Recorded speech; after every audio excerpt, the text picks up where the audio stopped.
Bonsoir à toutes et à tous. Je suis ravie de vous accueillir ce soir, ravie d'être avec vous. Et je remercie beaucoup Cut de nous avoir fait confiance pour organiser cette soirée ensemble. Et merci aussi à la Bellevilloise de nous accueillir. Qu'est-ce qu'on est bien ici. Il fait bon. De Cannes à la Bellevilloise, sans transition. Il y en a certains qui sont à peine repassés chez eux pour se changer avant de venir nous rejoindre ici. Merci à tous d'être là ce soir.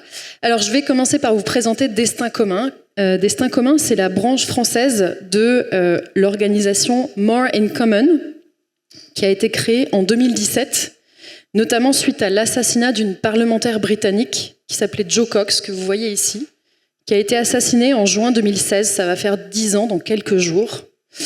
Et dont le leitmotiv était « Ce qui nous unit est plus fort que ce qui nous divise ».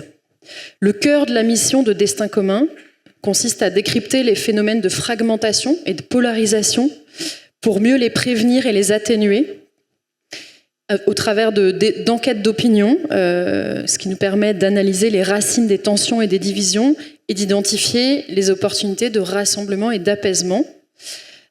Nous en tirons aussi des formations pour divers acteurs publics et privés. Et puis, par exemple, notre travail a aussi fait partie des sources d'inspiration d'Éric Benzekri pour l'écriture de la série La Fièvre.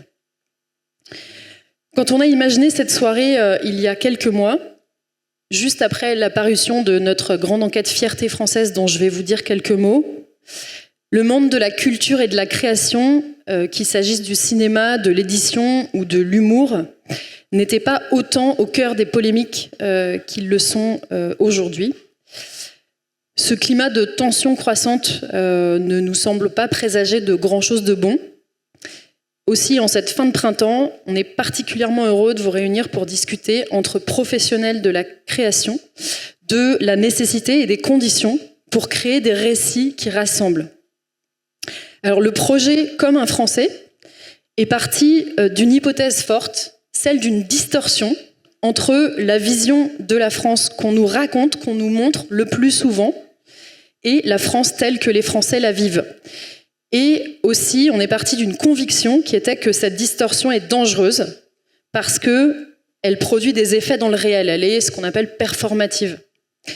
Alors on a voulu creuser à travers une grande enquête quantitative et qualitative qu'on a pu mener grâce au soutien du fonds La Concorde et du fonds Bayard, que je remercie très chaleureusement, pour analyser en détail le rapport des Français à leur propre pays, à l'identité nationale, mais aussi à leurs concitoyens. Sans idéalisme, sans chercher à tout repeindre en rose, et on a documenté toutes les dimensions de ce qui nous attache à notre pays et aux autres. L'histoire, la mémoire, les symboles, mais aussi la culture populaire, les habitudes, les passions, tout ce qui contribue aussi au lien social, et puis le patriotisme sensible, les goûts, les images, les odeurs qui nous attachent à la France, qui pétrissent cet attachement qu'on a tous à la France. Alors je vais vous expliquer un peu plus avec quelques données. Ça, pour commencer de manière très sympa, c'est de notre point de vue le récit dominant, le macro-récit dominant. Cette France en 3D, c'est le déclin, la division et la dilution. Et vous voyez que ça atterrit dans l'esprit des Français, parce que ces chiffres-là, ils viennent de nos enquêtes. C'est comme ça que les Français perçoivent leur pays. Notre pays va dans la mauvaise direction, 89%. Nos différences seraient trop importantes pour qu'on puisse même continuer à avancer ensemble. Et puis, l'identité de la France est en train de disparaître. Et pourtant, ça faisait des mois que, enquête après enquête, notamment dans les enquêtes qualitatives où on organise des groupes de discussion avec des Français, on entendait un peu autre chose. Et on entendait surtout un contraste frappant. Souvent, on commence ces groupes avec 2 questions très simples. D'abord, on leur dit en un mot, dites-nous le pays en un mot. Et ensuite, votre vie, votre état d'esprit aujourd'hui, en ce moment, en un mot. Et à chaque fois, mais vraiment à chaque fois, tous les gens de l'équipe qui sont ici peuvent en témoigner, on a ce contraste. D'un côté, on a des mots comme chaos, bordel, inquiétude, angoisse, anxiogène, etc., etc. Et de l'autre côté, on n'a pas que des choses positives, évidemment. La vie n'est pas facile pour les Français, pas tous les jours. Mais on a quand même beaucoup de choses, beaucoup plus positives. Donc, on en est venu Donc on a cherché à documenter toutes les dimensions du rapport au pays. Et ce qui nous a frappé surtout, c'est cette notion de fierté, qui était très largement partagée. ce sont aujourd'hui 78% des Français qui se disent fiers de l'être. Et c'est très largement partagé dans toutes les tranches d'âge et dans tous les électorats. Ça ne descend pas en dessous de 66%. 66%, c'est l'électorat LFI. Qu'est-ce que ça veut dire, cette fierté ? On peut assimiler ça au patriotisme, mais tout de suite, il faut établir une distinction qui est très importante, c'est la distinction entre le patriotisme et le nationalisme. Par les temps qui courent, c'est fondamental, cette distinction. On a 85% des Français aussi qui nous disent que le drapeau français est un symbole d'unité, il devrait être valorisé au-delà des temps forts sportifs. Et là aussi, c'est très haut dans toutes les tranches d'âge et dans tous les électorats. Et pourtant, beaucoup de gens nous ont dit moi, le drapeau, c'est compliqué parce que quand on sort un drapeau, on risque de se faire traiter de facho. Donc vous voyez, il y a cette perception que en fait, c'est ça le drapeau, c'est facho. Mais non, le drapeau, il nous appartient à tous. Et tout le monde, dans le fond, pense ça. Et à côté de ça, le nationalisme, qu'est-ce que c'est ? C'est l'idée de penser qu'on est meilleur, on est supérieur aux autres. Et là, vous voyez qu'il y a seulement 32% des Français qui pensent ça. C'est plutôt rassurant, c'est beaucoup plus bas. C'est pas non plus 2%, je suis d'accord avec vous si c'est ça que vous disiez. Mais surtout, le petit point d'alerte, il est chez les jeunes hommes. Chez les jeunes hommes, ça monte à 50%. Là, on allume la petite lumière rouge du masculinisme qui, on le sait, est corrélé aujourd'hui au nationalisme. On a voulu documenter aussi est-ce qu'il y a un écart dans cet attachement à la France, dans cet attachement à l'histoire, aux valeurs, aux symboles, entre les gens qui ont des racines dans l'immigration ou pas ? Parce qu'évidemment, c'est une question qui est souvent présente dans le débat public. La réponse, globalement, est non ou très peu. Là, j'ai juste zoomé sur la question des références historiques, les grands événements, les grands marqueurs de notre histoire du XXe siècle. Et vous voyez qu'ils aient ou non des parents d'origine étrangère, les jeunes font globalement un petit peu le même ranking dans ces grands événements, avec évidemment des nuances, des distinctions, mais finalement assez peu. Et 74% des jeunes issus de l'immigration se disent fiers d'être français. Et puis, pour terminer, ça je pense que ça fera plaisir à Haroun, parce que ça résonne beaucoup avec des choses qu'il raconte dans ses spectacles. On a 92% des Français qui disent que les Français sont râleurs, et seulement 53% qui eux-mêmes se disent râleurs. Voilà. Je pense que ça résume assez bien la situation. Et pour terminer, je voudrais juste dire que la vision de destin commun consiste à la fois à maintenir les distinctions entre les acteurs politiques et les citoyens, et que donc on s'efforce d'écouter les citoyens, quel que soit justement leur vote, avec une conviction profonde que je porte vraiment pour destin commun, qui est que reprendre la main n'empêche pas de tendre la main. Voilà, merci beaucoup, bonne soirée et place aux créateurs.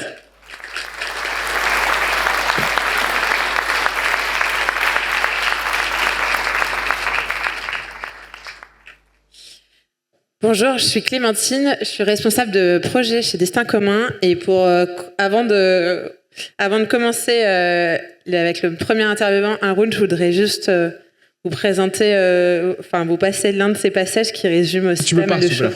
La France, c'est la France. La France, c'est une base de Gaulois, déjà. Déjà, Vercingétorix, quand il est allé voir César, il n'a pas dit « j'ai perdu », il a dit « bon courage ».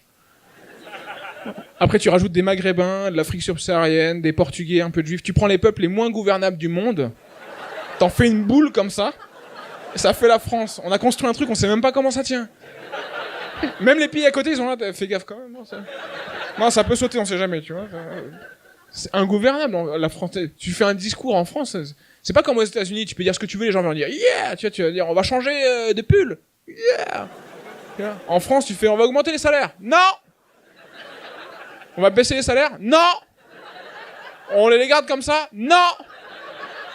Et on fait quoi alors? Ouais. Mais oui quoi? Non. C'est pas possible. C'est pas possible de faire ça.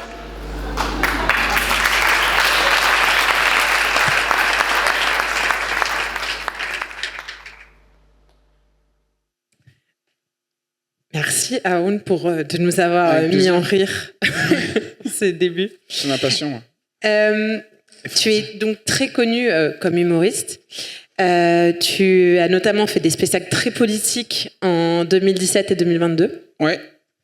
Dans nos groupes de discussion, maintenant, en fait, quand on rencontre les Français, souvent on entend que la politique, ça devient un sujet trop touchy, qu'on peut plus en parler, que ça crée trop de polémiques. Et on voit aussi que certains humoristes aujourd'hui tendent à être assez polarisants sur ces questions politiques. Ouais. Que, à ton avis, à l'approche de 2027, c'est toujours facile pour toi de faire des blagues sur cette thématique du politique en France? Oui, parce que moi je pars du principe que j'ai pas à donner mes convictions sur scène. Je sais qu'il y a beaucoup de mes collègues qui aiment beaucoup afficher leurs convictions et marteler ce qu'ils vont voter et tout. Moi, j'ai pas envie d'afficher ni ma foi, ni mes origines, ni mes convictions. Donc, en fait, je peux faire un sketch qui remet en question la gauche, comme qui remet en question la droite, etc. Et en fait, je préfère essayer de chercher des chemins de réflexion pour qu'après, chacun parte avec les blagues et en fasse sa tambouille et aille voter ce qu'il veut, plutôt que de dire ce qu'il faut voter. Même si j'ai quand même une tendance, parfois, à taper clairement sur l'extrême droite, parce qu'il y a des trucs très risibles aussi, mais parce que ça me fait beaucoup rire, parce que Jordan Bardella a une grande inspiration. Mais c'est pas à moi de dire aux gens ce qu'il faut voter, donc j'ai pas trop de problème avec ça. Mais il y a aussi l'envers du décor, enfin le revers de la médaille plutôt, c'est que j'ai fait un sketch par exemple où je fais des vannes sur les Parisiens de gauche qui s'installent à Montreuil et qui mettent les enfants en école privée. Et je crois que sur Insta, il y a des groupes, enfin des comptes un peu extrême droite qui ont repris ça, tu vois. Mais ça fait partie du jeu aussi. Et mon but, c'est que dans la salle, quel que soit ce que tu as envie de voter, tu rigoles à mes blagues. Parce que c'est ce que j'aime bien dans votre démarche aussi, c'est que j'ai pas à juger ce que pensent les gens. Il faut que je parte d'une base que j'ai pas à juger le public pour être drôle. Parce que si je commence à juger le public et qui est gentil, qui est méchant, à pointer du doigt ceux qui sont en tort, pour moi c'est pas très constructif. Donc voilà, mais sûrement qu'il y a des gens horribles dans le public aussi parfois, tu vois. Voilà, mon rôle c'est de faire rire, ça s'arrête là. Si je commence à donner mes convictions, je deviens autre chose qu'un clown. Et si je sors de mon rôle de clown, c'est quelque chose qui me dérange. Mais ça me dérange aussi chez plein d'humoristes qui ont commencé à prendre la parole de façon trop politique, où c'est plus rigolo. Et quand je sais plus si tu me donnes tes idées politiques ou si tu me fais rire, ben j'ai envie de dire vas-y, fais de la politique, mais si tu restes pas à distance artistique et que tu me laisses pas interpréter, tu me dis trop ce qu'il faut penser, moi ça me gêne. En tant que public, ça me gêne. Mais ça peut être dans toutes les orientations politiques ou toutes les œuvres. Dès qu'un film, par exemple, me dit trop ce qu'il faut que je pense, ça m'agace. J'ai envie d'avoir mon interprétation et d'en sortir avec ce que je veux, quoi. Mais est-ce que tu trouves qu'aujourd'hui, il y a plus de pression à être positionné d'un point de vue idéologique, par exemple? Non, moi je me la mets pas. J'ai déjà eu vite fait des remarques comme ça. Alors, il y a deux façons de voir. Moi, je me la mets pas. Il y en a d'autres qui utilisent ça pour en faire leur business aussi, tu vois. Donc, plus tu les critiques, plus tu vas les détester, plus ils vont affirmer ce qu'ils font et tout. Et c'est leur moteur, en fait, tu vois. Moi, c'est pas mon moteur, mais c'est pas mon moteur parce que j'essaie toujours d'éviter. Je suis toujours je suis toujours en train de me poser la question, est-ce que je suis capable de remettre en question ce que je pense moi? Donc est-ce que je peux avoir tort dans ce que je suis en train de dire? Et je suis en train aussi de rechercher, et c'est là où c'est intéressant, parce que le terme fasciste, il est relou, parce qu'en fait il n'y a pas de nuance, il faudrait faire des nuances de fascisme, tu vois, Non mais si tu veux, dans le racisme, il y a plein de façons d'être raciste, tu vois. Moi je peux être raciste ponctuellement, peut-être qu'il y a des choses que je pense qui sont racistes, c'est ça qui m'intéresse de chercher. C'est le travail littéraire du truc. Quand tu lis un bouquin, tout n'est pas simple. L'auteur va se poser la question de quel est son chemin. Est-ce qu'il est vraiment mauvais? C'est ça qui m'intéresse sur scène, tu vois. Donc, je me suis posé la question plusieurs fois sur scène, qu'est-ce qu'il y a de raciste en moi? Et surtout, tous les racismes ne se valent pas, tu vois. Quand tu habites... moi, j'habite en Bretagne, par exemple, je fais du foot en vétéran. C'est le drame de ma vie en ce moment. Ils m'ont inscrit en vétéran. Non, mais je fais du foot en vétéran. Il y a des phrases racistes qui sortent. Mais c'est pas la même chose que Pascal Praud quand il est sur CNews. Tu peux pas dire fasciste de tout le monde, tu vois. Évidemment qu'il y a du racisme, mais il y a du racisme par méconnaissance, tu vois. Ils rencontrent pas. Et dans le spectacle, je le dis, en plus, je dis, il y en a plein qui votent RN, qui sont à un couscous de changer d'avis, tu vois. Mais parfois, tu vois, tu touches l'émotionnel et il y a des niveaux de racisme. Faut pas à braquer les gens en leur disant fasciste, et c'est le seul mot, et on manque de mots nuancés, tu vois, un peu comme les Esquimaux qui ont plein de mots pour dire la neige. Apparemment, c'est la légende qui dit ça. Il nous faudrait plein de mots pour dire le racisme. Tu vois, mais il y a des phrases déplacées, il y a des blagues racistes sans intention de nuire, il y a du vrai racisme, il y a le racisme bourgeois, il y a le racisme de pleine campagne qui n'a jamais vu un noir de sa vie, tu vois, il y a plein de trucs, il y a plein de façons de... Donc c'est ça qu'il faut que moi je travaille sur scène pour amener le public à se poser des questions sur en quoi eux ils peuvent avoir tort et en quoi l'autre, dans ses mauvaises idées en apparence, il peut y avoir quelque chose d'humain et de profondément humain à aller chercher aussi, tu vois. Donc tu es humoriste, mais tu es aussi maintenant producteur de films. Et tu viens de faire une levée de fonds participative pour ton film Hold Up. Ouais. Et ce qui m'a marqué, c'est en lisant le descriptif de pourquoi est-ce que tu faisais cette levée de fonds. Tu as écrit « J'ai grandi avec des comédies dont on était fiers, des comédies qui faisaient rire et qui nous remuaient, des films populaires mais exigeants, des films où les répliques comptaient, où l'humour était assez puissant pour soigner nos chagrins. Beaucoup d'entre nous se plaignent d'avoir perdu ça. » Et est-ce que tu peux nous dire à quelle comédie est-ce que tu penses quand tu as écrit ça et pourquoi tu as...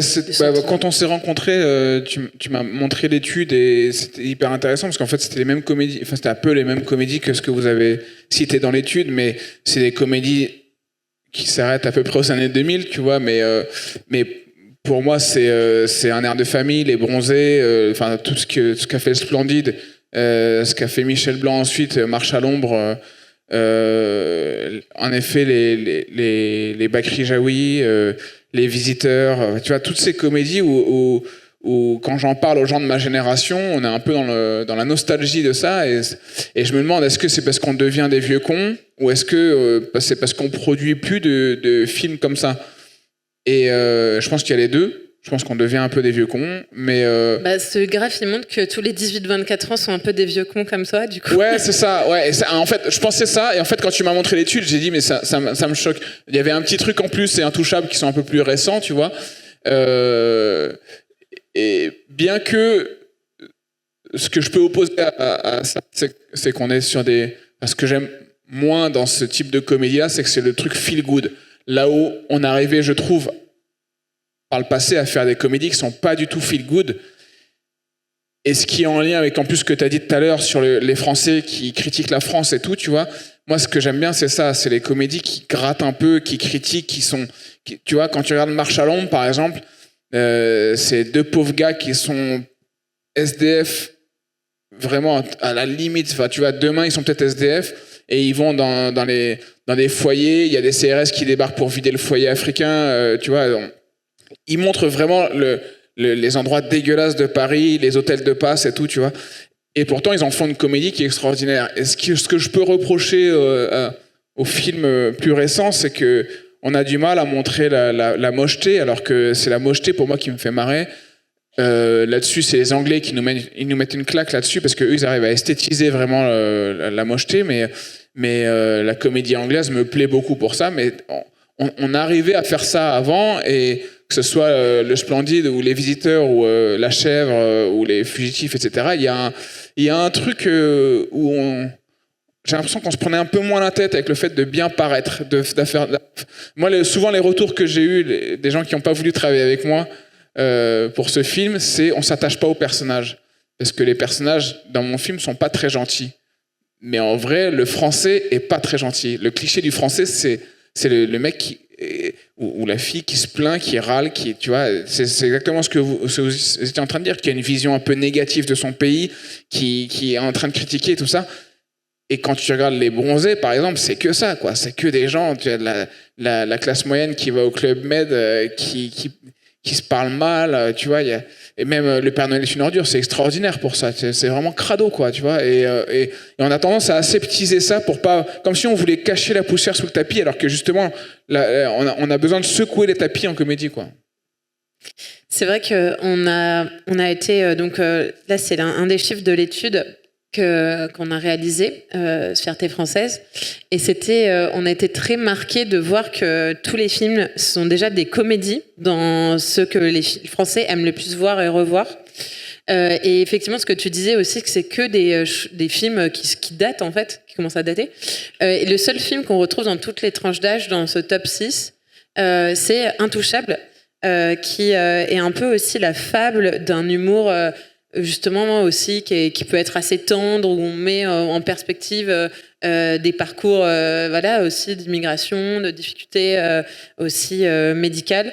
Et je me demandais, toi, dans ton film, donc si tu veux bien nous en parler un peu, mais tu veux aussi beaucoup mettre en avant la France qu'on dit périphérique, la France rurale, et souvent cette France-là, on a tendance, comme tu le disais, aussi à avoir un peu une caricature de comment est-ce qu'elle est, surtout, je pense qu'il faut qu'on soit honnête avec nous-mêmes. Beaucoup de gens qui pensent la société ou qui la décrivent via les films sont basés à Paris. Et comment on fait pour, à ton avis, pour sortir des clichés, des caricatures et continuer à faire rire quand même ? En fait, faut jouer avec les clichés, quoi. Donc, en fait, faut détourner le cliché. Moi, c'est ce que je fais sur scène tout le temps, mais faut essayer de se moquer de sa propre vision. Donc, si tu commences à penser un cliché, faut se poser la question, pourquoi je pense à ce cliché-là ? Comment je peux déconstruire ce cliché-là ? Comment je peux utiliser pour fausser le personnage et fausser le public sur ce qu'il croit du personnage et l'emmener autre part. Et voilà, j'ai voulu parler de cette France-là parce que c'est une France, moi, dans laquelle j'ai grandi, qui n'a pas d'identité vraiment, tu vois. Moi, j'ai grandi en banlieue lointaine, mais après, j'avais de la famille. On est tous, en fait, il y a plein de gens qui ont plein de familles dans tous ces endroits-là, tu vois. Et il y a plein d'endroits où il y en a qui ont des vraies identités. Il y a le Pays Basque, il y a la Bretagne, ils brandissent des drapeaux et tout. Et il y a plein d'endroits sans identité où tu sais pas qu'est-ce que tu revendiques. Tu vois, il y a pas de drapeau de chez toi. Tu sais pas ce que t'es. Est-ce que t'es rural ? Est-ce que t'es industriel ? Est-ce que il y a la zone commerciale qui est pareil partout. Tu peux avoir l'usine à côté, tu peux avoir un tracteur qui passe en ville, mais il y a pas beaucoup d'agriculteurs non plus. Tu sais pas trop ce que t'es, tu vois. Et en même temps, on parle jamais de toi, tu vois. Il y a pas d'imaginaire là-dessus, et on en parle que quand il y a des faits divers. Dès qu'il y a un fait divers un peu glauque, là, on filme la France profonde qui ressemble à et en plus, j'avais vu ça, c'est que le fait divers est étudié pour que ça ressemble à nulle part. Faut que ça ressemble à nulle part. Faut que ça ressemble à ce qui pourrait être chez toi. Donc en fait, c'est hyper répandu ces trucs-là. Et en plus, quand on a fait les repérages, et il n'est pas là le réel qui va travailler avec qui je travaille, mais lui il a fait les repérages. Il a dit putain, c'est incroyable le nombre de villes qui correspondent à la description que nous on veut se faire. En fait, et à chaque fois, il passait dans des villes, il disait mais il y a rien, quoi. Il y a rien, tout est fermé, les boutiques elles sont fermées, t'as la zone commerciale à côté, les centres-villes ils ferment. Et en fait, je me suis fait cette réflexion quand je partais en tournée, tu vois. Mais ça m'attristait de voir ça parce que t'as des gens qui se bougent et à qui on donne rien pour se bouger, tu vois. Et après, je veux pas accuser que le gouvernement, que ce soit, c'est aussi un truc, c'est l'ultracapitalisme qui s'est emparé de ça, c'est les nouvelles façons de vivre, etc. Enfin, bref, il y a plein de choses à remettre en question, les transports et tout. Mais j'ai oublié le but de Est-ce que je suis en train de répondre à la question ou pas La question, c'était... J'ai trop de choses à dire, mais... C'était comment est-ce qu'on fait pour dépeindre tout ça sans rentrer dans la caricature ? Ah oui, voilà, ouais. Et pour pas rentrer dans la caricature, tout simplement, il suffit de mettre une diversité aussi de personnages, quoi. Parce que... tu vois, je voulais moi, ce qui m'inspirait, c'était les films comme Full Monty, comme Marche à l'ombre. C'est ces gens qui sont en galère et qui ont quand même la force de l'humour pour tenir, tu vois. Mais c'est un humour qui est méchant, qui est pas, ils rigolent pas à leurs propres blagues quand ils font des vannes. Ils font des vannes pour blesser, mais il y a un truc de survie, tu vois. Et donc pour jouer avec les clichés, en fait, il faut essayer de confronter aussi les clichés, tu vois, parce que par exemple, il y a un gars qui s'appelle Kader dans le film, et lui, il est ok, il a accepté le racisme ambiant, tu vois. il vit avec, et c'est réel en fait. C'est réel, quand tu joues dans une équipe de foot en campagne, t'es le rebeu du coin, les gars ils disent allez, ça va pas, mais toi ça va, toi t'es sympa, tu vois. Toi tu marques des buts, tu vois, toi t'es cool. Mais t'es d'accord que bon, il y a quand même un problème, tu vois. Et en fait, ceux qui se connaissent, ça va. Tu vois, et donc si tu veux, moi je voulais jouer avec ça, je voulais jouer avec le fait que lui son rêve ce serait d'être gitan et de partir sur les routes, tu vois, mais en fait on a tous nos espérances et tout, et en fait tu peux jouer avec le cliché si tu le mets pas au centre de la tête, dans le cerveau du personnage. S'il est en train de vivre son cliché tout le temps, il est en train de te répéter tout le temps ça, c'est ça qui me pose problème aussi avec les films sur les cités, tu vois. C'est que les films sur les cités, souvent, c'est des problèmes de cité avec des gens qui vivent dans une cité, alors que dans une cité, il y a des gens qui ont des problèmes de cité, mais la grande majorité, ils ont des problèmes de faut que je trouve un taf, faut que je fasse des bonnes études et tout. Il y a plein de gens, ensuite, aujourd'hui, on est en 2026, il y a plein de gens qui deviennent avocats, médecins, infirmiers, tu vois. Il y a une diversité de possibilités. Tu peux les choisir dans la diversité de possibilités, et le cliché, dans la vie, tu vas le vivre une fois, 2 fois, mais si tu fais un film tout le temps sur les contrôles de police qui dégénèrent, et en plus il y a les dealers, et en plus il y a machin, ça répète à celui qui vit le cliché que c'est son cliché, et que tu vois, il est sans cesse là-dedans. Il faut qu'il ait d'autres espérances aussi, tu vois. Donc, et il y en a plein d'autres espérances, tu vois, mais on dirait qu'il y a des gens que ça intéresse pas de voir qu'il y en a qui sortent de leur cliché et qui s'émancipent. Mais plus tu répètes un cliché à quelqu'un, plus il a tendance à l'intégrer et à avoir l'impression que c'est lui, tu vois. Alors que faut parler des aspirations de chacun, et chacun est humain, a envie d'être amoureux, d'être en sécurité, d'avoir de l'argent, et pour ça, après, tu fais ce que tu as sur place, quoi. Et tu vis ton truc sur place comme ça, mais en fait, dans la vie, ça se passe pas tout. On n'est pas tout le temps accablé par notre milieu, nos origines socioculturelles, etc. Tu vois, il faut aussi en sortir, mais en même temps, il faut jouer avec ça. Il faut dire que ça existe, mais il faut s'en détacher, quoi. Ça sera ma dernière question pour toi, mais quand on fait des récits qui rassemblent ou qui dépeignent les Français, il y a qu'est-ce qu'on raconte dans ces films, mais il y a aussi comment on le fait, qui compte. Et toi, tu as cette démarche dont je parlais, tu as lancé un gros financement participatif, Ouais. tu as levé plus de 600 000 euros. Pourquoi est-ce que c'était important pour toi de faire cette démarche qui est un peu assimilable à une façon un peu démocratique aussi de faire un film ? Pour être autorisé, en fait, parce que ça m'a ouvert des portes, en fait. En gros, j'étais un peu échaudé parce que j'avais travaillé avec une grosse production sur un film un peu similaire, et plus il me faisait des retours, plus moins mon film devenait social, plus ça devenait une comédie romantique. Et moi, mon problème, c'est que je trouve que les femmes sont toujours représentées amoureuses. C'est un vrai problème dans les films. Enfin, je sais pas s'il y en a qui sont d'accord ou pas avec moi, mais il y a un problème pour moi sur le fait que on nous dit qu'il faut plus de femmes à l'écran, mais en même temps, toutes les femmes, il faut qu'elles vivent une histoire d'amour. Et ça me faisait chier, j'avais pas envie, en fait. J'avais envie de que la femme, ce soit une syndicaliste qui est en conditionnel parce qu'elle a frappé un CRS. Tu vois, et c'était ça son leitmotiv. Et en fait, l'histoire, c'était un gars qui faisait du tuning, qui jouait l'avenir du village sur une course de tuning, parce qu'il y a un data center qui devait s'installer, et donc ils avaient promis qu'il allait avoir des emplois, mais en fait c'est un data center, il y a juste une personne qui doit garder le data center, et tout fonctionne après tout seul, donc il y a 0 emploi et tout. Et il était avec une meuf qui est syndicaliste et qui se bat avec lui. Et en fait, on me disait, ouais, mais c'est quand même bien qu'on insiste sur la communauté. Au bout d'un moment, ça m'a saoulé, j'ai arrêté de travailler ce scénar, il est aux oubliettes. J'ai réécrit ce truc, qui est l'histoire d'un braquage raté, en fait. Et d'ailleurs, ça s'appelle Hold Up, écrit à la française, parce que je voulais que ça soit écrit à orthographe française, pour réaffirmer l'identité française dans le Hold Up. Et surtout que ce soit surtout pas à l'américaine, c'est-à-dire que ça rate. Je vous spoil le truc, mais à la fin, ça termine pas bien. Enfin, ça termine pas. Si, il meurt pas, mais il sort pas avec des valises de fric comme dans les films américains. C'est ça que je voulais. C'était important. Mais pour avoir plus de liberté, c'est important de dire qu'il y a un public pour ça. Il y a un public qui a envie de suivre ce truc, qui me fait confiance. Et donc, je suis arrivé avec des interlocuteurs qui pouvaient financer le film en disant, voilà, on va faire un film modeste, ça va pas être très cher. Et d'ailleurs, j'ai vu un réal la dernière fois, un réal américain qui disait « Moi, je préfère maintenant faire des petits films parce que on me prend beaucoup moins la tête sur ce que je vais faire quand je fais un film pas cher. » Et c'est tout la question qui doit se poser d'ailleurs en ce moment au cinéma, notamment avec la baisse des financements et toutes ces histoires qu'il y a avec les financeurs et tout.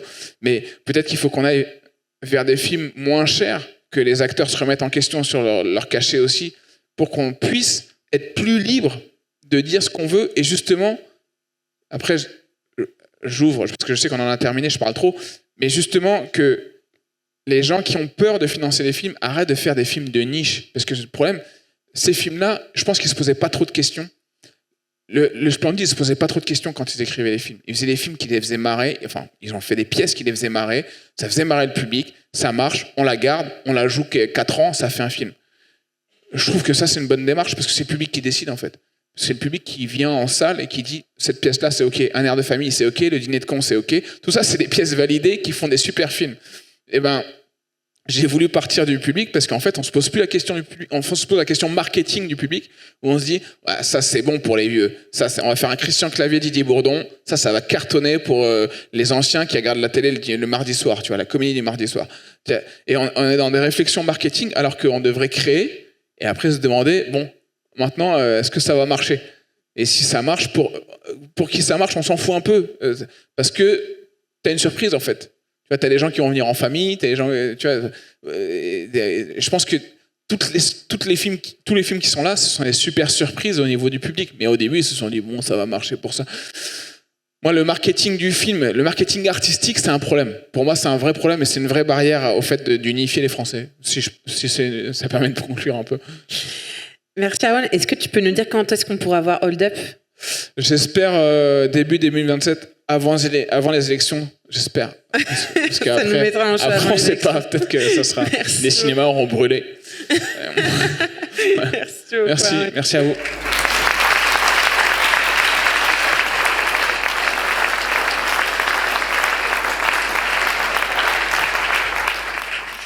Pour cette deuxième séquence, je vais appeler Chloé Ponzoiron, Alexia Luquet, Gul Honel et Juliette Vigoureux.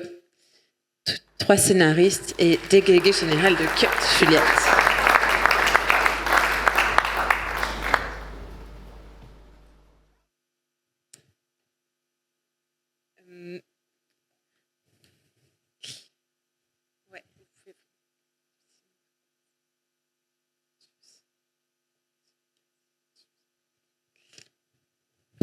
Juliette, quand on s'est rencontrés, je t'ai présenté quelques résultats de l'étude Fierté française et tout de suite, ça a tilté chez toi. Qu'est-ce qui t'a intéressé là-dedans en tant que directrice générale de CUT? Effectivement, je représente CUT. Nous, CUT, on s'appelle pas commun, mais on s'appelle Uni, Cinéma Uni pour la transition. Donc nous, on a un vrai enjeu à fédérer la filière autour des sujets de transition écologique et sociale. Ce qui m'a interpellée dans l'étude que tu avais présentée lorsqu'on s'est rencontrés, c'est que nous, chez CUT, nos interlocuteurs sont les professionnels de la filière cinéma audiovisuel et donc beaucoup de gens qui créent, qui écrivent, dont nos interlocutrices ici. Et je parlerai après du groupe auquel vous appartenez au sein de CUT. Et nous, ce qu'on observe sur les sujets de transition, ou en tout cas des futurs désirables, c'est qu'effectivement, il y a comme une antinomie entre ce qui est perçu et ce qui est réel. Et votre étude est venue mettre des chiffres dessus. Et nous, pour échanger avec beaucoup de scénaristes, on se rend compte aussi que les représentations faussées de la réalité bouchent les imaginaires. Parce qu'en réalité, il y a plein de choses que même moi j'ai apprises évidemment. Je pense qu'on a tous plein de choses à apprendre dans cette étude et se dire qu'en réalité, elles peuvent venir comme source d'inspiration pour des scénaristes. Donc nous, on accompagne chez CUT, on a un groupe de scénaristes auquel vous appartenez toutes les 3, actifs et qui s'intéressent beaucoup au sujet des nouveaux récits et justement quelles sont les perceptions erronée qu'on a de la réalité, et comment nous, ce qu'on peut nous opposer assez facilement, c'est ah ouais, d'accord, vous êtes les écolos de service et donc vous voulez limiter la liberté de création. Au contraire, pas du tout. L'idée, c'est quels sont tous ces murs qu'on peut pousser, et en réalité, parce qu'il y a un récit dominant dans la société française, ça vient obstruer les ports de l'imagination. C'est un peu dégoûtant de le dire comme ça. C'était visuel. Et à ton avis, pourquoi est-ce que, enfin, tu as commencé à en parler, mais plus largement, en quoi est-ce que des scénaristes ou des gens qui travaillent avec ces imaginaires-là ont à gagner à s'appuyer sur des données d'opinion pour leur travail? D'abord parce que c'est riche d'enseignements, parce que ne serait-ce que par curiosité, et je pense que c'est le premier travail sans doute d'un ou d'une scénariste, c'est d'être curieux, ouvert, et de aussi faire face à ce que sont ses concitoyens, concitoyennes. Et j'avais un deuxième élément de réponse en ma tête que je viens de perdre à l'instant. Nous, on a un programme qui s'appelle Imaginez demain. Et je viens de retrouver mon deuxième élément de réponse. Il y a aussi, je pense, et ça s'inscrit dans le cadre du programme qu'on a, Imaginez demain, il y a un enjeu de marché aussi. Alors, de dire, Haroun, moi je mettrais une toute petite nuance sur l'idée des films de niche. En tout cas, je suis complètement alignée au nom de Cut sur l'idée que l'acte, il est d'abord un acte de création, et puis derrière, à qui ça s'adresse, on verra bien une fois que l'œuvre existe. Mais même, en l'occurrence, des films dits de niche peuvent rencontrer un public inattendu, et c'était le cas effectivement d'un certain nombre de comédies qui étaient citées juste avant. Mais un financeur, un diffuseur peut être rassuré aussi par ce genre de données, et de se dire ah oui, d'accord, par exemple, et je sais qu'on en parlera juste après, mais sur les attentes des Français en matière d'écologie, non pas que si, c'est pas, j'allais dire non pas que je sois obsédée par la question, mais en fait c'est faux, donc je vais pas mentir. Mais en tout cas, on a des a priori, encore une fois, on pense des choses tous parce qu'on est bercé par ces récits politico-médiatico, culturels. Et en réalité, je trouve qu'on a besoin de ce genre de données pragmatiques pour se dire qu'en réalité, on a une perception des Français et donc d'un marché potentiel. Et je trouve qu'il y a un argument assez pragmatique de dire ça peut aller séduire aussi des financeurs, de se dire que ah ok, en fait je croyais que telle ou telle problématique ou tel type de personnage ou je ne sais pas, l'exemple du drapeau, non, le drapeau, les gens n'aiment pas le drapeau, si en fait si. Voilà, en fait je trouve qu'aussi il y a un argument de marché pour les gens qui écrivent et qui peuvent avoir du mal à trouver les financements. Nous, quand on a commencé à travailler sur ce projet avec, par exemple, aussi les personnes de Nouvelle Séquence, on va en parler juste après, on s'est rendu compte, par contre, qu'on savait faire des études d'opinion très longues, des très longues slides, mais que des fois, c'était pas forcément appropriable aussi pour tout le monde. Et c'est pourquoi l'objectif aussi aujourd'hui, c'est de vous présenter un travail sur lequel on a travaillé depuis plusieurs mois, qui est une plateforme numérique qui va vous changer la vie, tout simplement. Quand on parle de la France aujourd'hui, les récits dominants sont centrés. Voilà. Donc, en effet, on s'est rapidement rendu compte que sortir beaucoup de slides avec beaucoup de chiffres, c'était pas la manière la plus pertinente de pouvoir nourrir des imaginaires et de pouvoir s'en saisir pour tout le monde. Donc on a créé cette plateforme qui a été pensée avec aussi des scénaristes, des personnes de la création, qui est emplie des données de toute l'enquête. Je vais juste vous faire une petite démonstration. C'est qu'on a aussi pensé avec ces personnes-là, que l'entrée par les décors était intéressante, par les arènes pour les scénaristes, pour pouvoir rentrer dans les différentes données. Donc, par exemple, je vais rentrer, vous voyez, on a la sortie de l'école, la place du village, le stade, en fait, la gare, plein d'endroits où les Français vont se croiser, se rencontrer, et qui parlent en fait de notre rapport à la France, à notre pays, mais aussi de notre quotidien, de la manière dont les Français vivent. Si je vais par exemple sur la place du village, je vais être en mesure de pouvoir retrouver un certain nombre d'informations tout en étant bercé. Je pense qu'on a tous l'image d'un village qu'on connaît dans lequel on va retrouver un PMU qui s'appelle le Balto ou bien un coiffeur qui a un jeu de mots assez bizarre comme intitulé. Aussi le fronton de la mairie, voilà, on a ces communs. On va pouvoir rentrer dans des chiffres un peu plus précis. Par exemple, quand on clique sur la mairie, on va apprendre que pour 53% des Français, la devise républicaine est indivisible.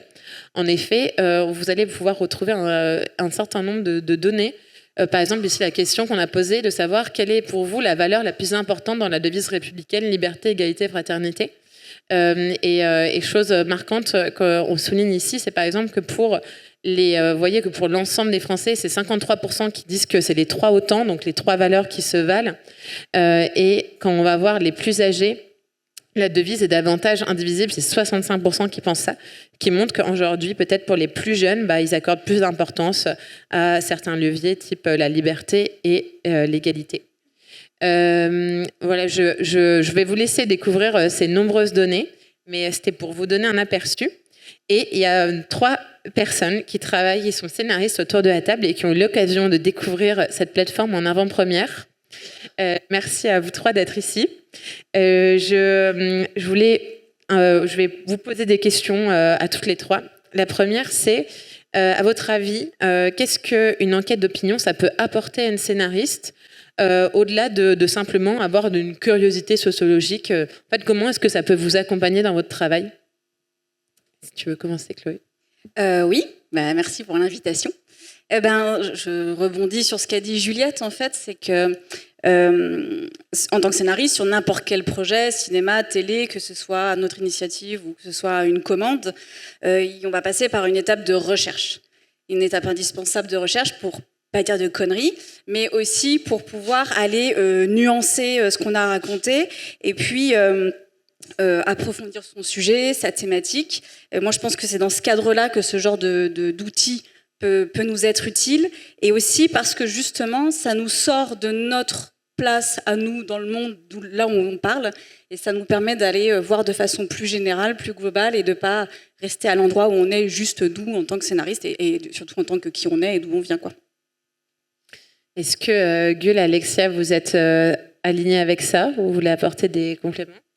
Alors, non, je suis alignée, mais ce que je voudrais ajouter, c'est que la singularité, je crois, de ces projets, c'est le côté holistique. Parce qu'en fait, une enquête d'opinion, ça peut nous intéresser, mais ce que j'ai trouvé vraiment intéressant, c'est qu'ici, tout est rassemblé. Après, il y a un petit côté, alors moi, ça m'a fait penser à le livre dont vous êtes le héros.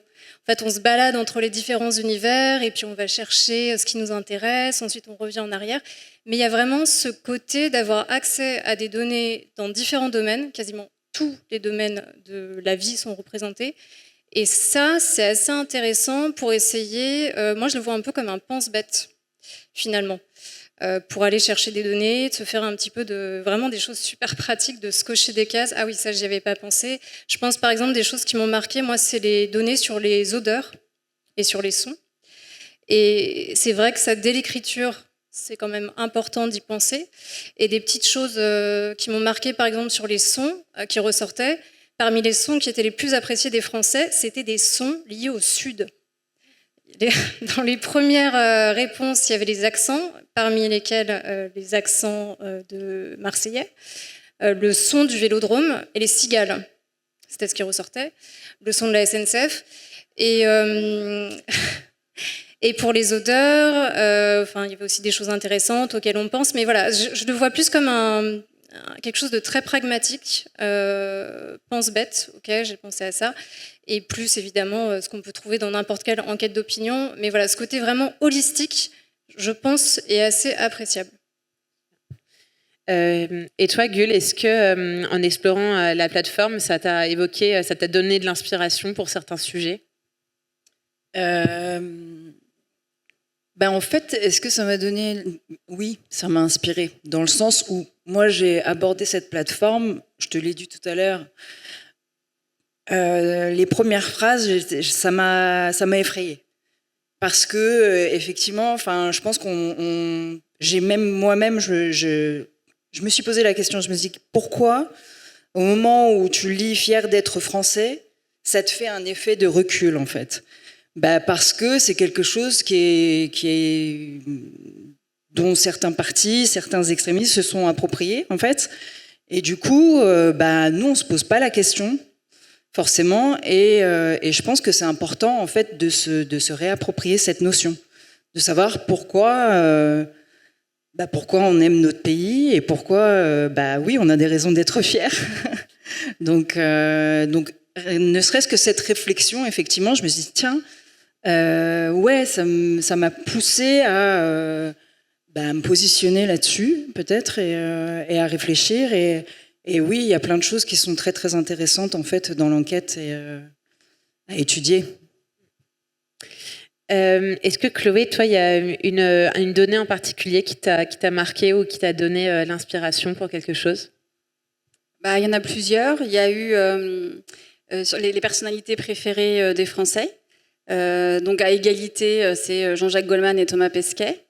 Et ça m'a fait marrer parce que c'est des personnes qui ne sont pas clivantes du tout.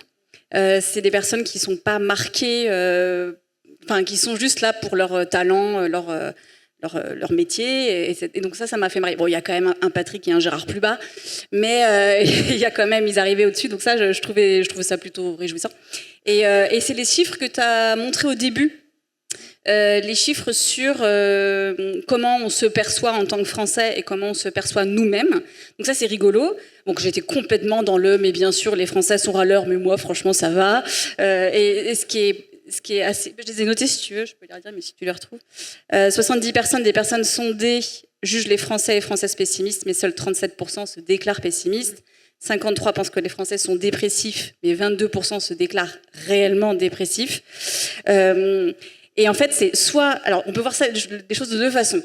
Après, les chiffres, on en fait ce qu'on veut, et surtout quand on est scénariste. Soit on se dit, on a une image un tout petit peu pourrie de nos congénères, en disant, ils sont chiants, mais pas moi. Soit on peut voir autre chose, si on pousse le vice un peu plus loin, moi qui suis assez militante, c'est de se dire, si les gens vont bien, les gens globalement vont plutôt bien, ne sont pas tellement dépressifs, sont plutôt heureux, sont satisfaits, etc. Ça veut dire que tous les grands débats passionnés qui sont en ce moment au cœur de nos sociétés, ça veut dire que ce sont des débats qui ne sont pas pour des initiatives personnelles, mais qui sont pour un idéal commun. Et ça me plaît. Ça veut dire que le Français, la Française, en moyenne, est quand même plus altruiste qu'on imagine et se bat pour un idéal général, puisque lui, ça va bien. Et pourtant, on l'entend dire que ça ne va pas, qu'on n'est pas content, qu'il faut aller mieux, qu'il faut prendre soin. Donc, ça, je trouve ça chouette. Et ça fait un très bon personnage de départ. Les personnages très chiants, qui ont l'air très cons, puis qu'en fait sont super parce qu'ils œuvrent pour le bien commun. On a hâte de voir ça au cinéma. Et Alexia, toi, tu me disais aussi que ça t'avait éveillé un certain nombre de questions quand tu avais regardé la plateforme. Oui, et je crois que j'ai pas été la seule. En fait, on se posait tout un peu la question de la méthodo, alors qu'il y a un petit peu évoqué, mais c'est toujours la limite des enquêtes d'opinion. C'est des réponses qui sont limitées. Alors, sur certaines questions, c'est précisé. Oui, il y avait un nombre de films, par exemple, limité 21, dont 14 comédies, mais dans certains cas, tout n'est pas précisé. Par exemple, pour les chanteurs, les bandes-sons de nos vies, etc., ou alors pour les personnalités préférées des Français, est-ce que là, c'était un nombre de noms limité ou pas? Je pose la question parce que dans ces gens-là, nous avions à 9% égalité Gisèle Pellicot, Gérard Depardieu et Patrick Sébastien. Non, il y en a un des trois qui était à 6, Jean-Jacques Goldman étant toujours en haut des podiums. Mais on s'est demandé si, voilà, d'où sortaient ces choix, comment ça avait été fait, notamment, pour essayer ensuite, nous, un petit peu plus de s'approprier ces données. C'est vrai que on est bien sûr, quand on fait du quantitatif comme ça, on a un certain nombre de réponses qui sont limitées qu'on peut poser. Je pense que dans cette étude aussi, ce qu'on a essayé de faire, c'est de sortir un peu des sentiers battus. Et notamment, on sait que d'habitude, Gisèle Pellicot, elle n'est pas forcément testée dans les sondages des personnalités préférées. Mais dans le contexte actuel, ça nous paraissait aussi important de justement apporter et voir comment elle se situait par rapport à d'autres. Et sur la méthodologie en général, on a un onglet de méthodologie que je vous laisserai découvrir sur la plateforme qui explique comment est-ce qu'on a mené le sondage, comment est-ce que aussi on mène, quel groupe de discussion on a fait avec les Français, quelle est toute la matière qui nous a nourris. Et si après il y a des choses qui sont encore pas claires, c'est le moment de vous dire que il y a un onglet pour nous contacter sur la plateforme et qu'il ne faut pas hésiter à nous poser des questions parce que justement c'est très ouvert et qu'on a très envie d'avoir ce genre de débat et de pouvoir vous nourrir dans vos créations et de pouvoir se poser ce genre de questions, rentrer vraiment dans les stats et se demander ce que ça veut dire. Donc on pourra carrément en parler.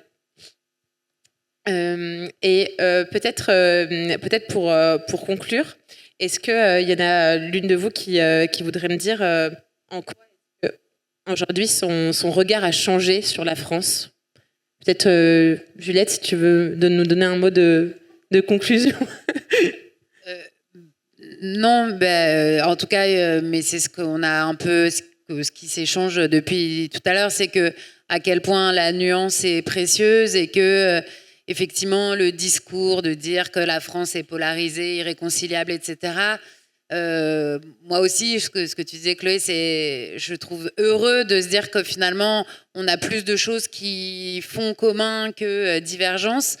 Donc, est-ce que mon regard sur la France a changé? Je ne sais pas. En tout cas, est-ce que ça vient alimenter une forme d'espoir? Oui.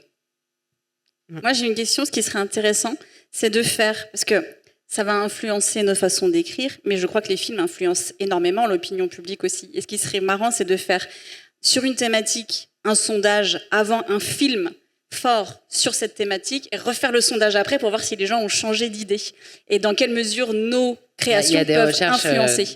Il y a eu des... Alors, il n'y a pas de recherche universitaire consolidée sur l'impact des films. Nous, on y travaille beaucoup, se questionner sur la méthodologie de mesure d'impact. Donc on espère pouvoir proposer des choses, mais il y a eu des études partielles, en tout cas sur tel ou tel film, notamment aux États-Unis, sur tous les films sur les condamnés injustement à la peine de mort. Et en réalité, oui, de toute façon, alerte spoiler, le cinéma infuse dans les esprits et peut évidemment contribuer à la transformation de la société. Ce sera l'objet d'un prochain projet pour Destin commun.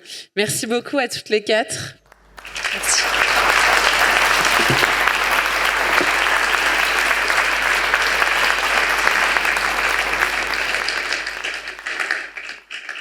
Je vais maintenant demander à Éline Le Fur de me rejoindre sur scène.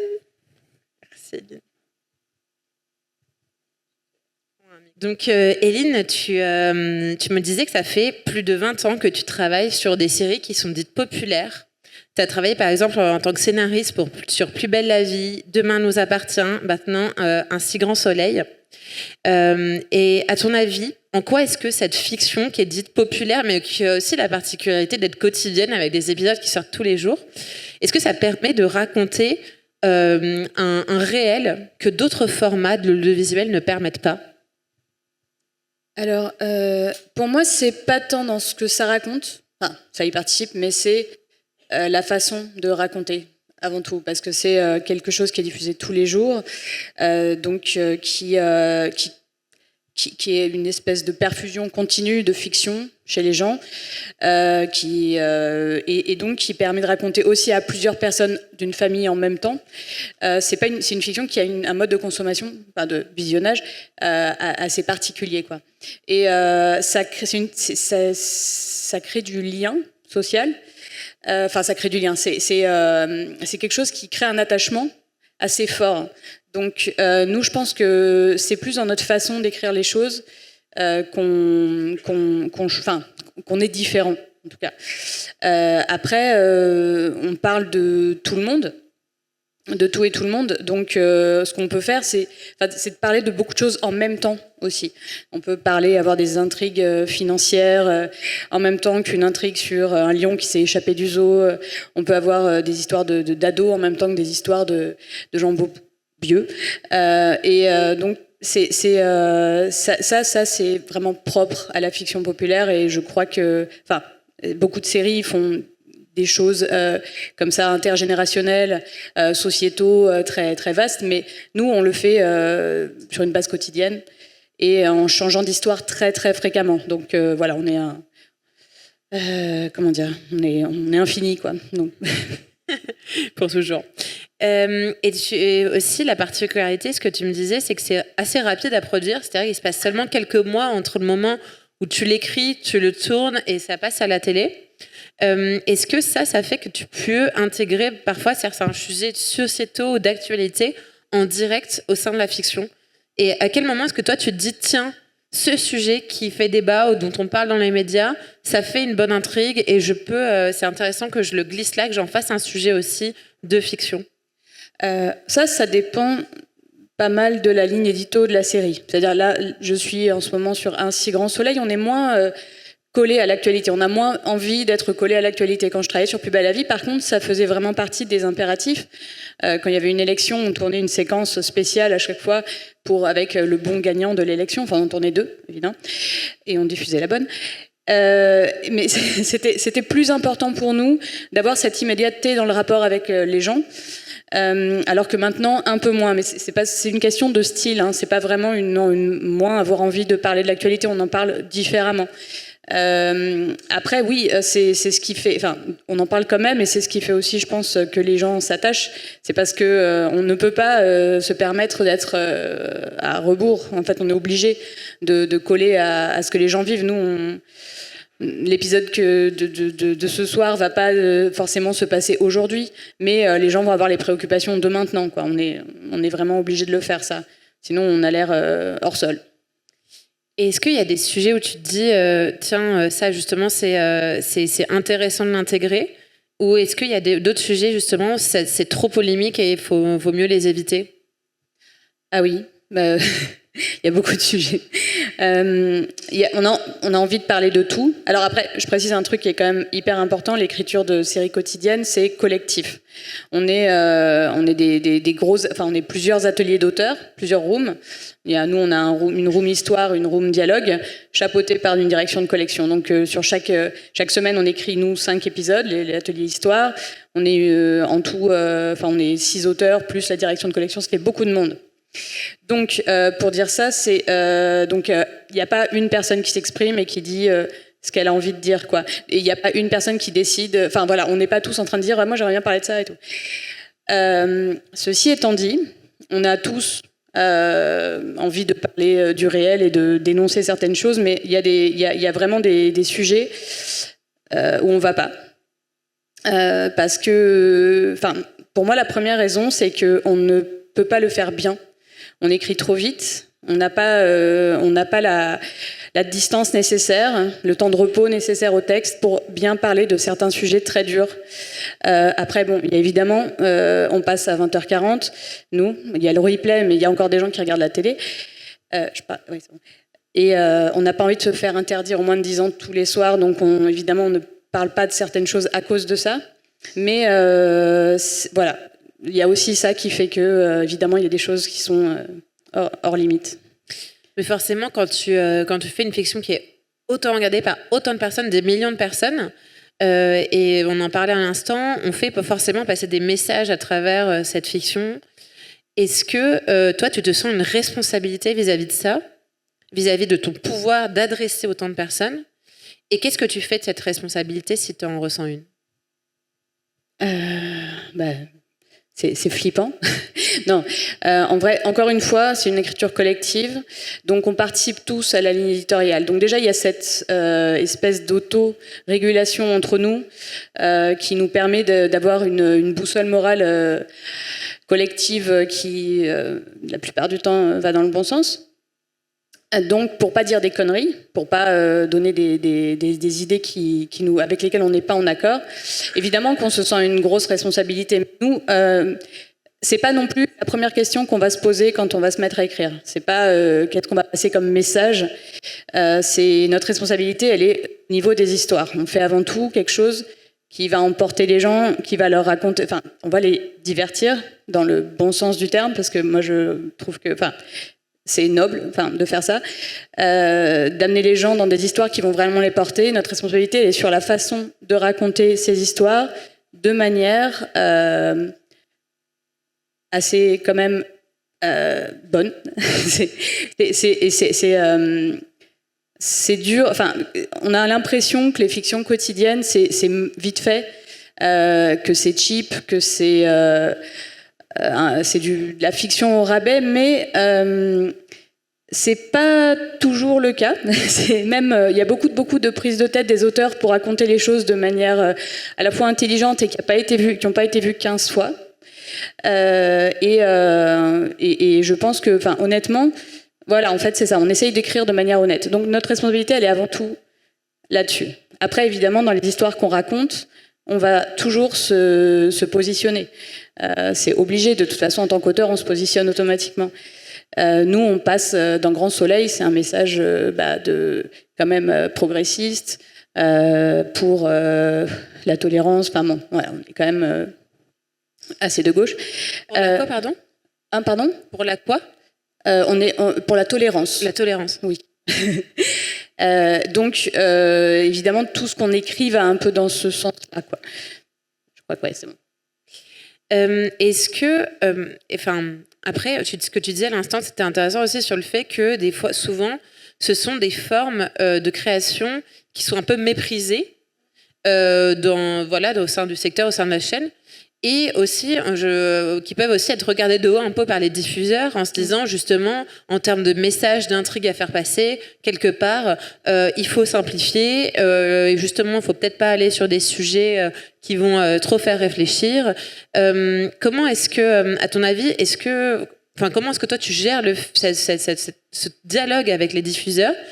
Et comment est-ce que tu arrives à leur faire passer justement l'idée qu'il y a certains sujets quand même, les gens sont en demande que ce soit adressé ou soit mieux représenté ? Alors moi, je gère pas directement avec les diffuseurs, heureusement, parce qu'ils me font peur. Mais chaque série est différente, chaque série a un rapport différent avec son diffuseur. Nous, on est France Télévisions et on a des très bons rapports avec eux. Donc ils sont pas sur notre dos en permanence et ils sont pas non plus à nous donner des injonctions, à nous demander de parler de ceci ou de cela. Ça n'arrive pas vraiment. C'est nous qui proposons et eux qui parfois demandent à rectifier le tir. Donc pour ce côté-là, ça se passe bien. Attends, c'était quoi la question au début ? C'était de savoir en fait quels arguments ou comment est-ce que tu arrives à faire passer quand même certains messages en fait concrètement dans les histoires aussi. Alors là aussi. Pour revenir à la question d'avant, juste 2 secondes, nous, on essaie une injonction, par contre, qui est un peu universelle du côté des diffuseurs, c'est qu'il ne faut pas être anxiogène. Donc, tout peut devenir anxiogène selon la manière dont on le raconte. Donc, nous, on essaye de s'adapter à ça pour parler d'histoires dures, sans être trop anxiogène. Donc ça c'est toute une gymnastique à faire. Il y a des choses, il faut juste pas montrer certains trucs, avoir des personnages attachants. Sinon, ce qui est intéressant avec une série quotidienne, je trouve, c'est que, moi ça fait 20 ans que je travaille là-dessus et j'ai travaillé sur des séries première génération, deuxième génération. Et c'est un terrain d'expérimentation aussi. C'est un labo, c'est-à-dire on teste plein de choses, on écrit énormément d'histoires. Il y en a une trentaine d'histoires différentes par an. Ça permet de savoir ce qui marche et ce qui marche pas assez vite. Donc, notamment pour les histoires engagées qu'on a pu faire, et notamment sur la question du climat, on a fait, je me souviens que sur Plus belle la vie, on avait testé des histoires avec des personnages très engagés qui portaient des messages forts, et ça, on n'avait pas l'impression que ça marchait vraiment, et ces personnages étaient assez énervants. Donc, on s'est rendu compte au fil du temps, et c'est ce qu'on applique maintenant, ce que j'applique maintenant sur Grand Soleil. Pourquoi ils étaient énervants ? Parce qu'ils étaient donneurs de leçons et que on avait envie de les frapper. Ils étaient unidimensionnels. Non, c'était une autre époque. Non, mais en vrai, non, c'est aussi parce qu'on a compris que ce qui compte, c'est pas tant le message. Pour le faire bien passer, il faut pas le faire passer frontalement. Il doit infuser en fait dans toute la série. Donc nous, ce qu'on fait maintenant, c'est qu'on porte des messages. L'écologie, c'est quelque chose d'important. On a fait toute une arche autour d'une sécheresse qui mettait en danger des personnages, un pôle de personnages emblématiques de la série. Et ces personnages-là, ça a marché, je pense, parce que ces personnages-là déjà étaient emblématiques de la série et que ils étaient et que l'histoire racontait aussi. Il y avait du mélo, il y avait des histoires personnelles très fortes et au milieu, et c'était plus la reine qui était qui portait le message en fait. Il faut que il faut pas. Enfin, on s'est rendu compte qu'il fallait pas dicter les choses. Les gens veulent pas ça. C'est intéressant ce que tu dis parce que ça me fait penser à un chiffre qu'on a dans l'étude là où on a demandé quelle est la priorité des Français quand ils pensent à l'avenir en matière d'environnement et d'écologie. Et justement, en fait, ça correspond à ce que tu dis où quand on parle justement de protéger les citoyens et vraiment parler du changement climatique, en fait, c'est que 15% des gens qui priorisent ça. Par contre, quand on leur demande, les deux choses qui arrivent en premier, les trois choses, c'est que la France préserve la santé de ses citoyens, que la France préserve la beauté de ses paysages et que la France s'adapte au changement climatique. Donc c'est vrai que ça résonne finalement avec ce que tu dis de ce qui fonctionne, qui est de parler aussi de là où sont les gens et de leurs préoccupations. Oui, tout à fait. C'est ça, oui. Je ne savais pas que c'était à ce point-là, mais non, c'est hyper intéressant.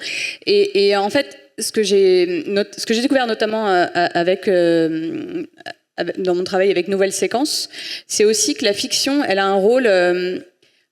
Elle fait changer les mentalités, mais elle ne les fait pas forcément changer en donnant l'idée à des gens de faire quelque chose. C'est plus qu'elle va révéler, désinhiber un comportement chez des gens qui seraient déjà dans une réflexion autour de ça. Donc en montrant des personnages qui ont inclus dans leur quotidien le respect de l'environnement, la lutte contre le changement climatique, l'engagement citoyen, en les montrant vivre ça et en donnant envie de s'identifier à ces gens, en faisant des personnages aspirationnels, ça, c'est plus fort. Merci beaucoup, Eline. De rien.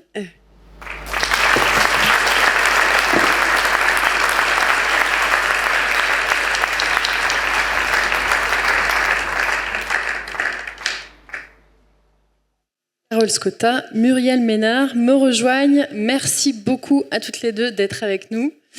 Je vous représente quand même, mais vous êtes deux productrices césarisées. Beaucoup de gens dans la salle vous connaissent déjà. Mais rapidement, donc Carole est productrice et distributrice aussi de films, exploitante de salles de cinéma, et elle préside la société Haut et Court qu'elle a fondée. Et elle préside également le syndicat professionnel des distributeurs indépendants réunis européens, le DIR.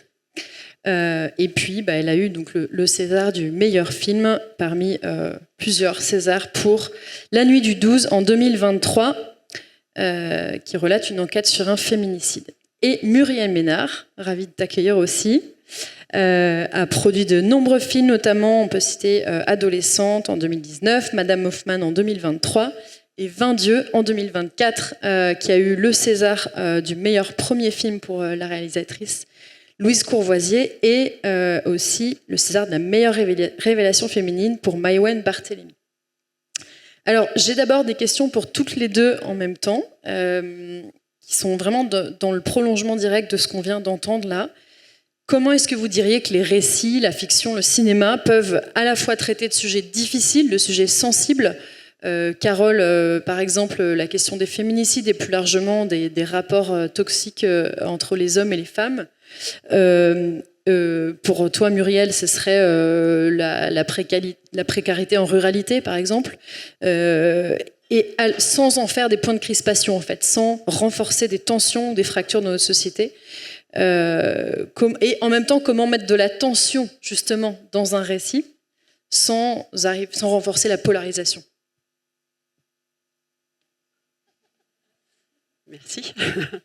En fait, nous, déjà productrices, on s'intéresse à des talents. Je pense que c'est la raison pour laquelle on décide de partir sur un film qui est une aventure qui va durer quand même parfois plusieurs années. Donc on a vraiment déjà beaucoup discuté avec les auteurs et autrices, réalisateurs, réalisatrices. Donc, et c'est eux qui vont être aux manettes du récit. Nous, on va les accompagner dans cette écriture. Et donc, on s'assure, je pense on porte les mêmes valeurs que ces personnes avec qui on va travailler, faire faire cette route, ont un propos qui nous semble d'abord qui a besoin d'être raconté, qui a peut-être pas été raconté encore et qui va l'être fait avec complexité, qui vont réussir à écrire, à mettre en scène des personnages qui sont pas noirs ou blancs, mais qui sont porteurs justement d'une complexité de pensée. Enfin, je pense à un film qu'on a fait récemment aussi qui s'appelle Dossier 137, qui parle des violences policières, qui pourrait être un sujet extrêmement clivant.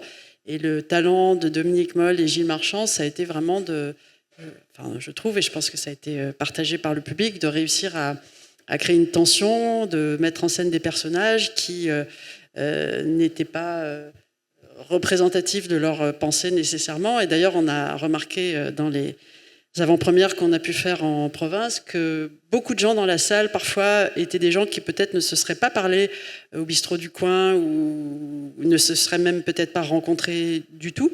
Et certains étaient plutôt, on va dire, tendance gilet jaune et d'autres plutôt flics. Et ils réussissaient à vraiment s'entendre, parler, échanger, parfois ne pas être d'accord. Mais c'est tout le talent d'un film et d'un travail comme Dominique et Gilles. Et j'en parle vraiment parce que, quand ils nous ont présenté la première version du scénario, c'était déjà presque ce qu'est le film. Donc, d'une certaine manière, mon apport est je suis très humble par rapport à leur travail et je peux en parler du coup avec ce recul-là. Mais vraiment, c'est ça, c'est vraiment de s'assurer que les auteurs et les autrices vont être porteurs d'un récit qui n'est pas caricatural, qui est complexe et surtout qui met en scène, le cinéma c'est des personnages, donc c'est qui met en scène des personnages auxquels on a envie de s'identifier, qui nous font réfléchir, avec lesquels on peut ne pas être d'accord, mais que tout ça crée du sens et du dialogue. Et donc voilà, c'est une réponse longue. Non, je suis complètement d'accord. En fait, je fais partie, et je pense que pareil, on se ressemble à ce niveau-là, je fais partie des gens qui pensent qu'on peut changer même un tout petit peu les choses avec le cinéma, avec les séries, avec les livres, avec la culture, en gros, pour le dire comme ça. Donc, s'il y avait une ligne un peu directrice, en tout cas dans les films que je produis, c'est que je pense qu'il n'y a pas un seul film où il n'y a pas, c'est très banal de dire ça, mais où il n'y a pas du politique derrière, sinon ça ne m'intéresse pas vraiment. La vie est trop courte. Donc si dans les films, il faut qu'il y ait quelques... Et la question que tu posais sur la polarisation... On ne fait pas changer, c'est ce que Haroun disait, c'est-à-dire si on se met à polariser les choses, c'est foutu et c'est pas comme ça qu'on fera avancer ni le débat ni la société. Donc les auteurs qu'on accompagne, et c'est évidemment ça part toujours d'un désir de travailler avec quelqu'un, il faut qu'il y ait de la nuance, il faut qu'il y ait de la douceur, il faut qu'il y ait de la générosité pour essayer de toucher le plus grand nombre, parce que le but c'est quand même ça, c'est de toucher le plus grand nombre.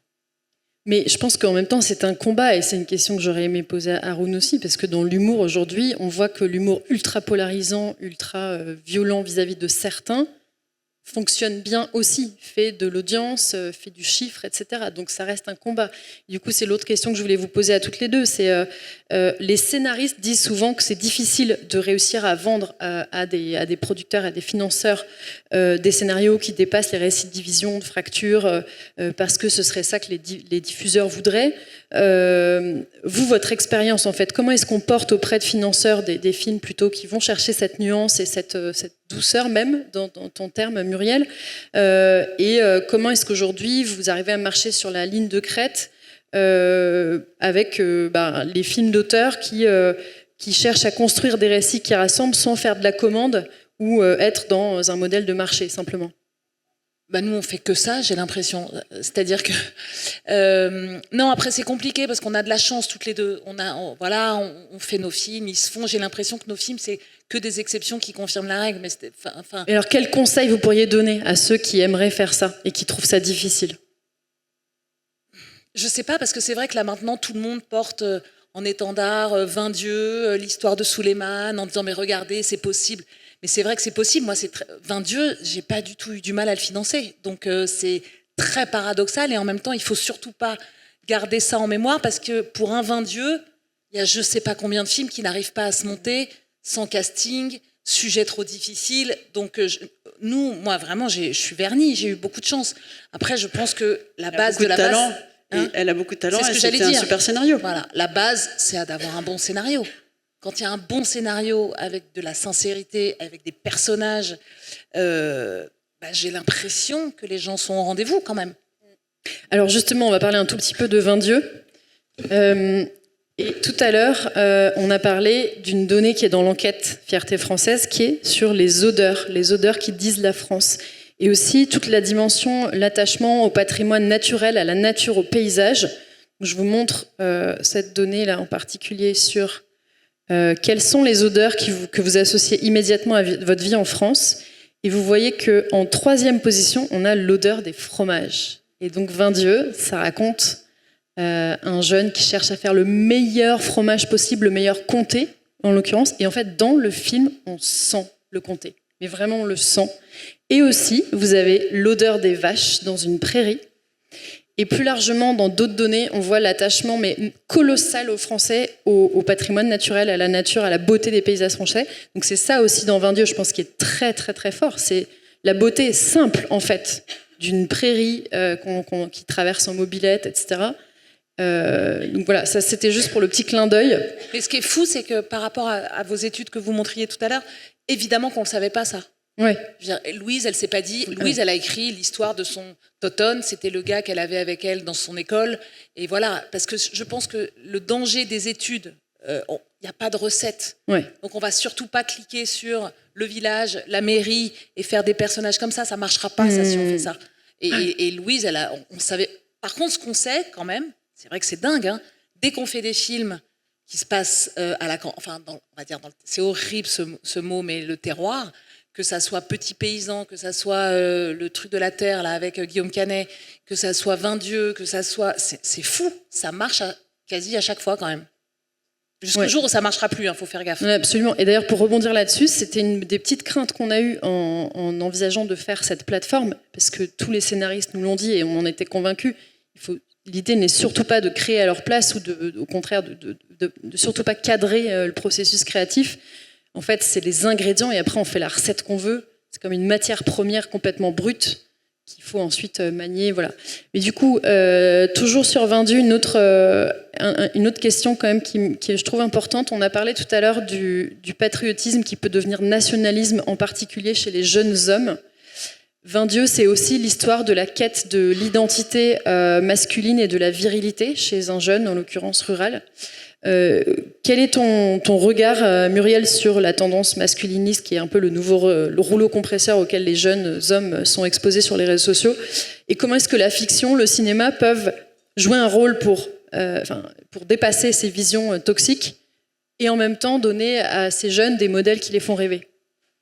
Typiquement, c'est vrai que Vin-Dieu, c'était dingue parce que Clément qui joue dans le film, ce qui est fou, c'est que Clément, on est à l'opposé politiquement, et voilà, et c'est comme ça. Et c'est sûr que quand il a lu le scénario, il dit mais c'est pas possible qu'il y arrive pas. Enfin, il y avait tout ça, et pour lui, c'était hyper important de montrer ce côté féminin dans Clément et ce côté Maïwenn, elle est tout sauf la caricature de la jeune fille. Donc, par typiquement ce genre de c'est des petites touches, mais le film a fait 1 million d'entrées.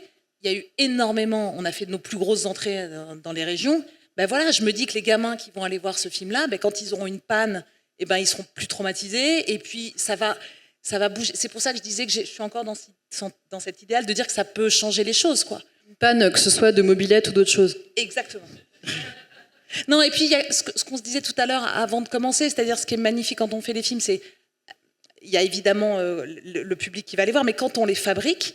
Nous, on passe donc, on a énormément repéré, donc on passe du temps avec les gens de la région. Ça se mélange. C'est là aussi où il y a une richesse. C'est quand on n'arrive pas, l'idée c'est quand même de ne pas arriver avec nos équipes parisiennes et d'envahir la région, c'est qu'on on joue le jeu, je crois, tous à peu près. Et ce qui est génial, c'est que du coup, à la cantine, entre les prises, on se parle. Et donc, c'est 2 mondes qui ne se rencontrent jamais, qui là se rencontrent. Donc, c'est moins énorme que le million de spectateurs qui va voir le film, mais il se passe quand même des petits trucs sur les tournages. Et c'est précieux. Merci beaucoup. Alors, Carole, je reviens vers toi. J'aurais pu aussi te faire parler beaucoup de tes films. Il y aurait plein de choses à dire. Mais là, je voudrais aussi te poser une question plus en tant que distributrice et qu'exploitante de salles.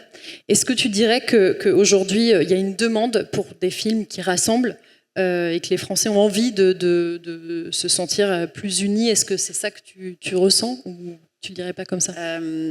Ça dépend ce que tu veux dire par rassembler. Encore une fois, si je prends l'exemple de Dossier 137, c'est un film qui prend des positions, qui montre des avis contraires, des oppositions, et pour autant, il rassemble, parce qu'il a justement il arrive à aborder ces questions avec sincérité et avec nuance. Donc, je pense qu'en tout cas, on a envie de voir des films qui nous donnent, le cinéma, c'est l'émotion, c'est le voir dans une salle, c'est parler avec des gens, et donc voir des films qui nous donnent cette occasion-là, et certainement pas, en effet, des films qui nous feraient regarder le voisin d'à côté en ayant envie de s'engueuler avec lui. Je crois qu'on a vraiment... mais quand tu dis qu'il rassemble, ça veut pas dire pour autant des films, je sais pas, je crois que Haroun, tu parlais de feel good, c'est-à-dire ça veut pas dire pour autant d'être complètement neuneux et de parler d'histoires super où tout va bien se terminer, parce que je pense que par ailleurs les spectateurs sont beaucoup plus intelligents que ça et ont besoin de cette complexité-là, pas forcément besoin de fins heureuses, mais de choses qui sont justes, qui sont pas hors sol. Or, on sait très bien que la vie qu'on vit, et notamment le monde dans lequel on vit aujourd'hui, n'est pas bienveillant, heureux. Donc je pense qu'il faut garder en tête d'apporter dans les œuvres la complexité du monde et pas tout peindre en rose, quoi. Ça, j'y crois pas du tout. Enfin, je pense que bien sûr qu'il y a des films qui sont dans cette veine-là et qui marchent, mais parce que comme il y a des films qui n'auraient pas dû marcher autant et qui marchent énormément, je veux dire, il y a des contre-exemples dans tout, mais je pense que qui dit rassembler dit surtout dialoguer, favoriser ce dialogue. Et effectivement, et ça commence par le tournage. C'est vrai, c'est juste de le dire que toute cette responsabilité qu'on porte, on essaye de l'infuser un peu à toutes les étapes, quoi. Et dans les salles, c'est très... Puisque tu me poses la question aussi par rapport aux salles, mais les salles sont quand même... on a parlé beaucoup, il y a une étude qui parlait de la corrélation entre la fermeture des cafés et de la montée du RN. Je pense qu'il faut parler aussi des salles de cinéma qui sont dans la France entière et qui ont vraiment cette faculté d'être un lieu de vie, un lieu d'échange. Et il faut vraiment, de ce point de vue-là, les regarder avec cet œil un peu sociologique et de se dire, bah oui, c'est encore des endroits où on peut rencontrer son voisin, voire la personne qu'on n'a pas envie de croiser dans la rue, quoi. Donc, le problème, juste si je peux rebondir, c'est que sur la question de comment on se rassemble, le problème, c'est que qui est-ce qui va au cinéma, à qui s'adressent les films? Et là, tout à l'heure, je regardais l'Assemblée, on est 99% de blancs, là, dans cette Assemblée. Donc, le problème, il vient tellement de là. C'est-à-dire qu'on peut se rassembler, on peut faire des films où on se dit, que ce soit 20 Dieu, que ce soit La Nuit du 12, etc. Maintenant, c'est qui va voir les films? Et tout se joue. Il y a un énorme travail à faire avec l'éducation nationale. Et tout se fait là. Et si on continue à se rassembler entre nous, si les gens vont voir les films entre eux, même si c'est quand même toujours le même public. Donc, le nerf de la guerre, il est là et on est loin, loin, loin de le gagner en ce moment. Et moi, c'est ça qui me désole le plus. C'est-à-dire, il faut vraiment que les gamins aillent à l'école et c'est là qu'on va créer des citoyens qui penseront pas forcément comme nous. Moi, je m'en fous. Mais c'est pas normal que ça soit toujours les mêmes personnes qui aillent au cinéma. Voilà. Et donc, nous, on peut faire ce qu'on peut. Si c'est toujours les mêmes qui viennent, le monde ne changera pas complètement. Carole, tu veux réagir là-dessus sur la stimulation la diversification des publics? Je suis à la fois comment on fait concrètement d'accord avec ce que tu dis, mais il y a des films, par exemple, on a distribué un film qui s'appelle Le Chant des forêts, et on a pu constater, c'est un truc très bête, mais le prix moyen était très élevé. Pourquoi? Parce qu'en fait, vous savez que plus vous êtes assidu, plus vous avez des cartes de fidélité, etc. Donc en fait, l'indication que ce prix moyen était élevé montrait qu'il y avait plein de gens qui n'étaient pas allés au cinéma si régulièrement que ça, voire pas du tout. Aussi des gens, et on l'a su par des témoignages, qui allaient voir le film 5 fois, 6 fois, et qui à chaque fois amenaient une personne différente parce qu'ils avaient envie d'en parler. Donc il y a quand même des films des exceptions, qui, mais de manière générale... Ça nous ramène encore ça, oui, tu vois, les odeurs des sous-bois et de la forêt. Ça arrive très très haut.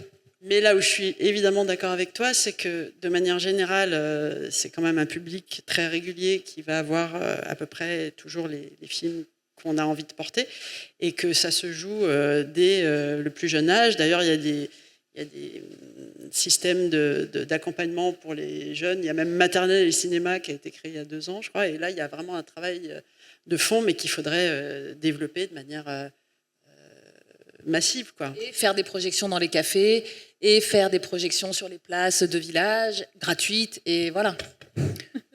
Vous avez compris qu'elles ont plein d'idées, elles ne vont pas s'arrêter là. Merci beaucoup Muriel Ménard, Carole Scotta. Bravo.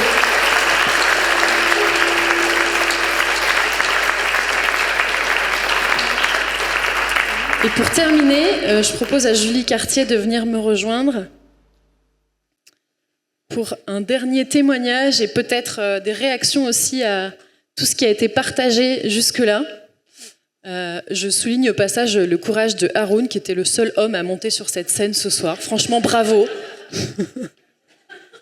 Bienvenue Julie. Alors Julie Cartier, vous êtes directrice générale adjointe de Univers Poche, qui est le premier éditeur de poche en France. Voilà. Au sein du groupe Editis et directrice générale des collections Fleuve. Donc Fleuve, c'est le polar, la littérature de genre, imaginaire et horreur. Et Chatterley, qui est plutôt la romance. Donc là, on parle de millions de livres vendus chaque année, évidemment. Alors, je m'occupe plus du poche parce que je peux pas faire tout ça. Sinon, je ferais les 3/4 du résultat du groupe. Donc, je m'occupe que de Fleuve et de Chatterley. D'accord, très bien. Alors, ma première question, ça rejoint un petit peu un sujet qui a été évoqué par Éline Le Fur tout à l'heure, c'est que les collections que vous dirigez publient donc cette littérature de genre qu'on oppose souvent, donc cette littérature qu'on dit de gare, à des genres qui seraient plus nobles. Justement, d'ailleurs, notre plateforme illustre aussi. On a une des arènes qui est la gare.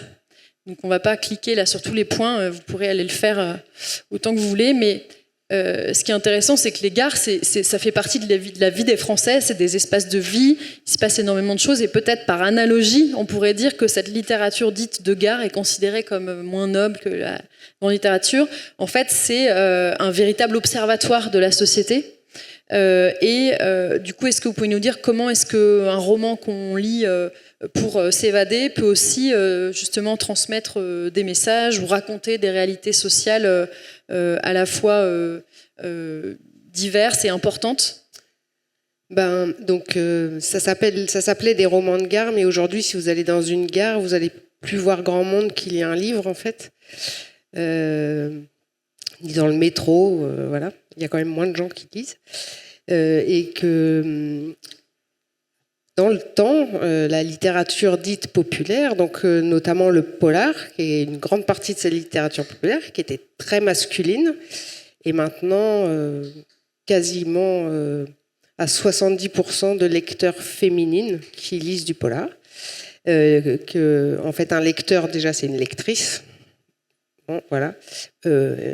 Et donc, cette littérature nous permet de parler, et elle parle beaucoup. Le polar est très politique au sens, il parle de la cité, il parle justement de vivre ensemble ou de pas bien vivre ensemble, puisqu'en général, il y a des gens qui meurent.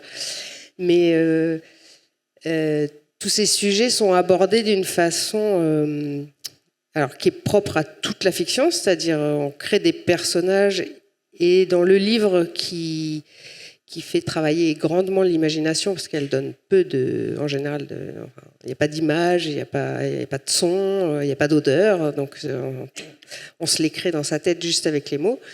Le grand talent de la fiction et son moteur, c'est de créer de l'empathie. C'est immédiatement, on est plongé dans l'univers de quelqu'un d'autre qui nous met dans les baskets de quelqu'un qu'on n'est pas. Donc le roman populaire ou le roman de gare fait ça de façon hyper aisée, parce qu'on appelle ça de la littérature populaire en général parce qu'elle a pas trop de barrières à l'entrée, c'est-à-dire vous n'allez pas avoir un vocabulaire très châtié qui pourrait rebuter un certain nombre de lecteurs. Et l'autre chose que la littérature populaire transmet, c'est les émotions avant tout. Donc, ce qu'on appelle littérature populaire, c'est du polar, ça fait peur. de l'horreur, ça fait très peur. Voilà, du feel good. Alors, le feel good, ça finit bien, mais alors avant de finir bien, on pleure, on avance, enfin c'est le chemin qui compte, comme dans la romance. En général, la romance, c'est une histoire d'amour qui va bien finir, mais tout, c'est le chemin qui compte en fait, et les émotions qui sont transmises. Et donc, comme les auteurs captent l'attention du lecteur très facilement, en étant à hauteur d'homme ou de femme tout le temps, parce que le cœur de la littérature populaire, c'est vraiment les personnages, il va pouvoir en fait aborder plein de sujets. Alors on les aborde pas de façon, je sais pas comment dire, ni éducative, ni on va pas avoir des grands discours, mais par contre on va avoir comment ces sujets vont impacter les personnages, et donc on en parle en fait. D'accord. Et alors, du coup, ce qui est intéressant, c'est qu'en même temps, vous dites qu'il y a moins de gens qui lisent dans les gares, dans le métro, etc. Mais c'est quand même des millions de personnes qui lisent ces livres-là. Et derrière l'expérience individuelle de la lecture, vous nous avez parlé des communautés de lecteurs et de lectrices notamment, qui sont très soudées, très investies, notamment parce qu'elles partagent les mêmes épreuves. C'est Rosan Vallon qui parle des épreuves de la vie. Et ça, en fait, ça crée là aussi du commun, ça rassemble très fortement. Dans l'enquête, d'ailleurs, vous pourrez voir qu'on a documenté ces communautés d'épreuves, en fait, qui sont aussi des lieux où les gens trouvent du sens et du lien. Donc, est-ce que vous pouvez nous donner des exemples de ces communautés de lecteurs qui deviennent des vrais lieux de fraternité ?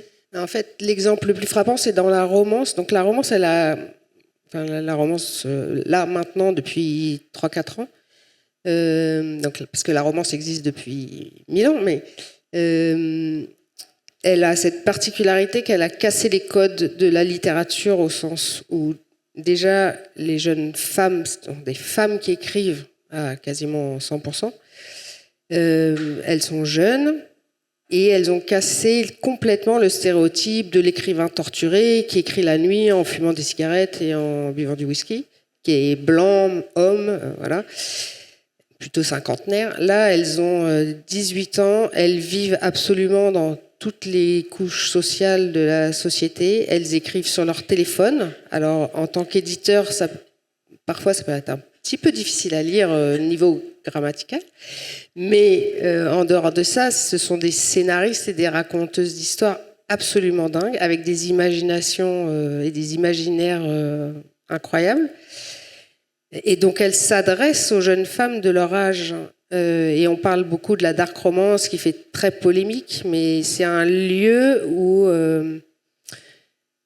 des jeunes femmes ont exprimé à l'écrit les violences qu'elles traversent, certes en les fantasmant et en les rendant parfois plus atroces, et parfois, si on nous racontait la réalité, en fait, on se dirait non, tu peux pas mettre ça dans un roman, vraiment c'est trop. Bon. Et elle s'adresse à des jeunes femmes qui, effectivement, ont parfois vécu la même chose, même si c'est jamais la même chose, et à des degrés très divers.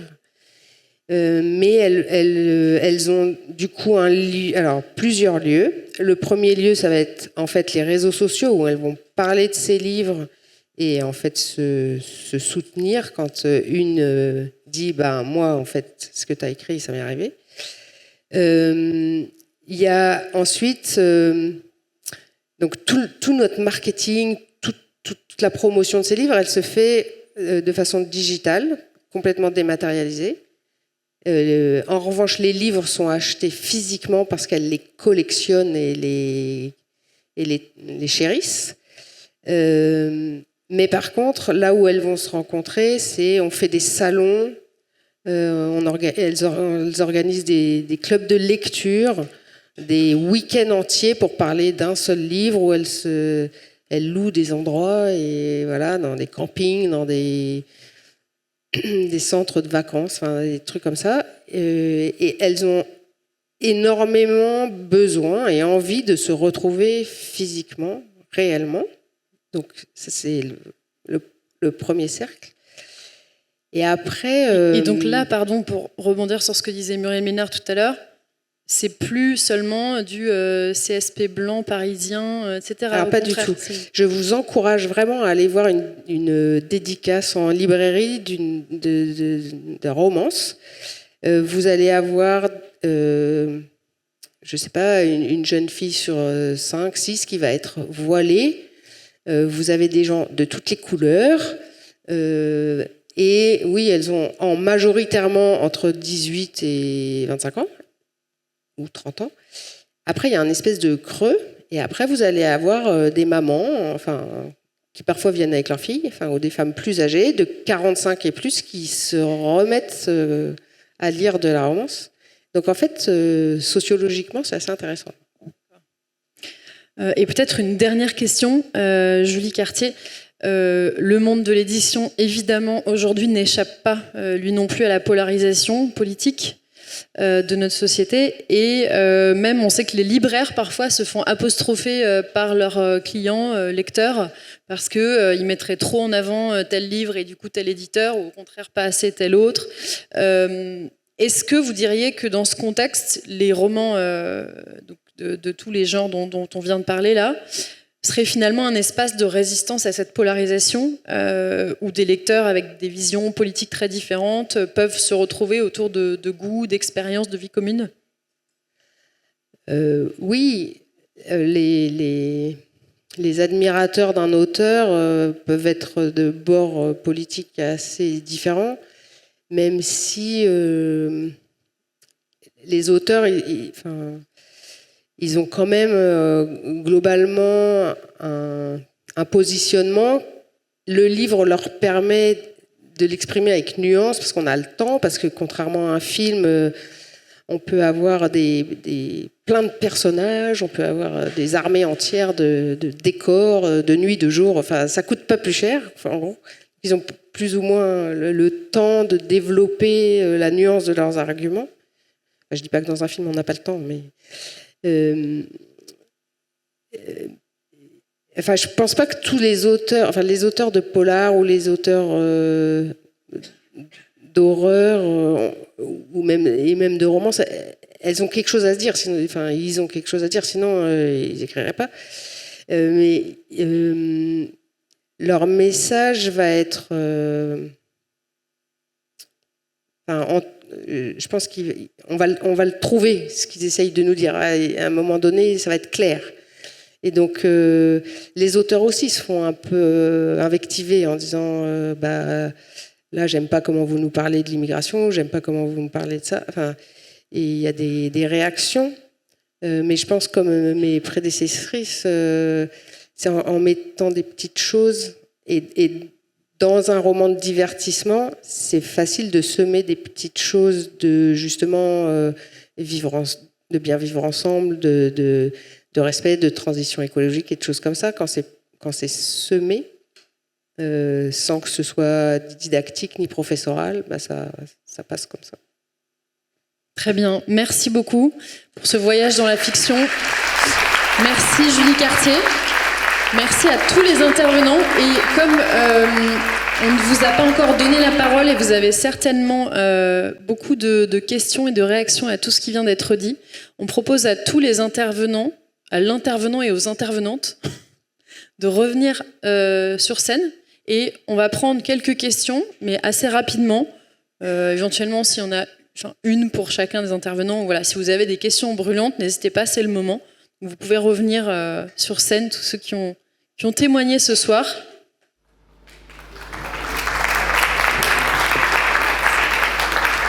On va faire circuler un micro ou deux. Moi j'ai une question pour Haroun. Tout à l'heure vous parliez du fait que certaines pièces de théâtre ont eu un succès fou et sont devenues des films. Est-ce que c'est une étape que vous avez envisagée, vous qui faites du stand-up, du stand-up depuis longtemps, de passer par le théâtre pour attirer les gens et ensuite faire un film ?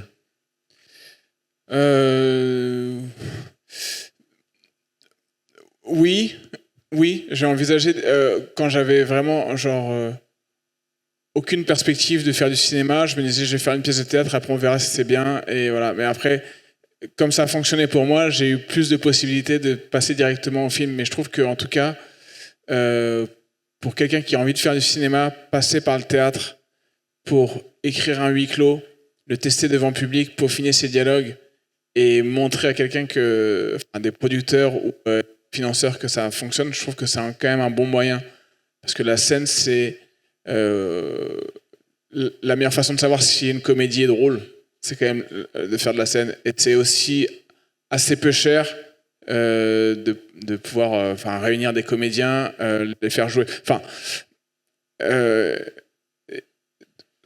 Moi, j'écris, je vais sur scène, je fais mes blagues.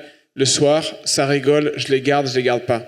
Ce qui est très frustrant quand on est scénariste, c'est qu'on écrit et il faut faire venir 50 personnes pour enfin voir si les blagues elles vont fonctionner dans un an devant un public, etc.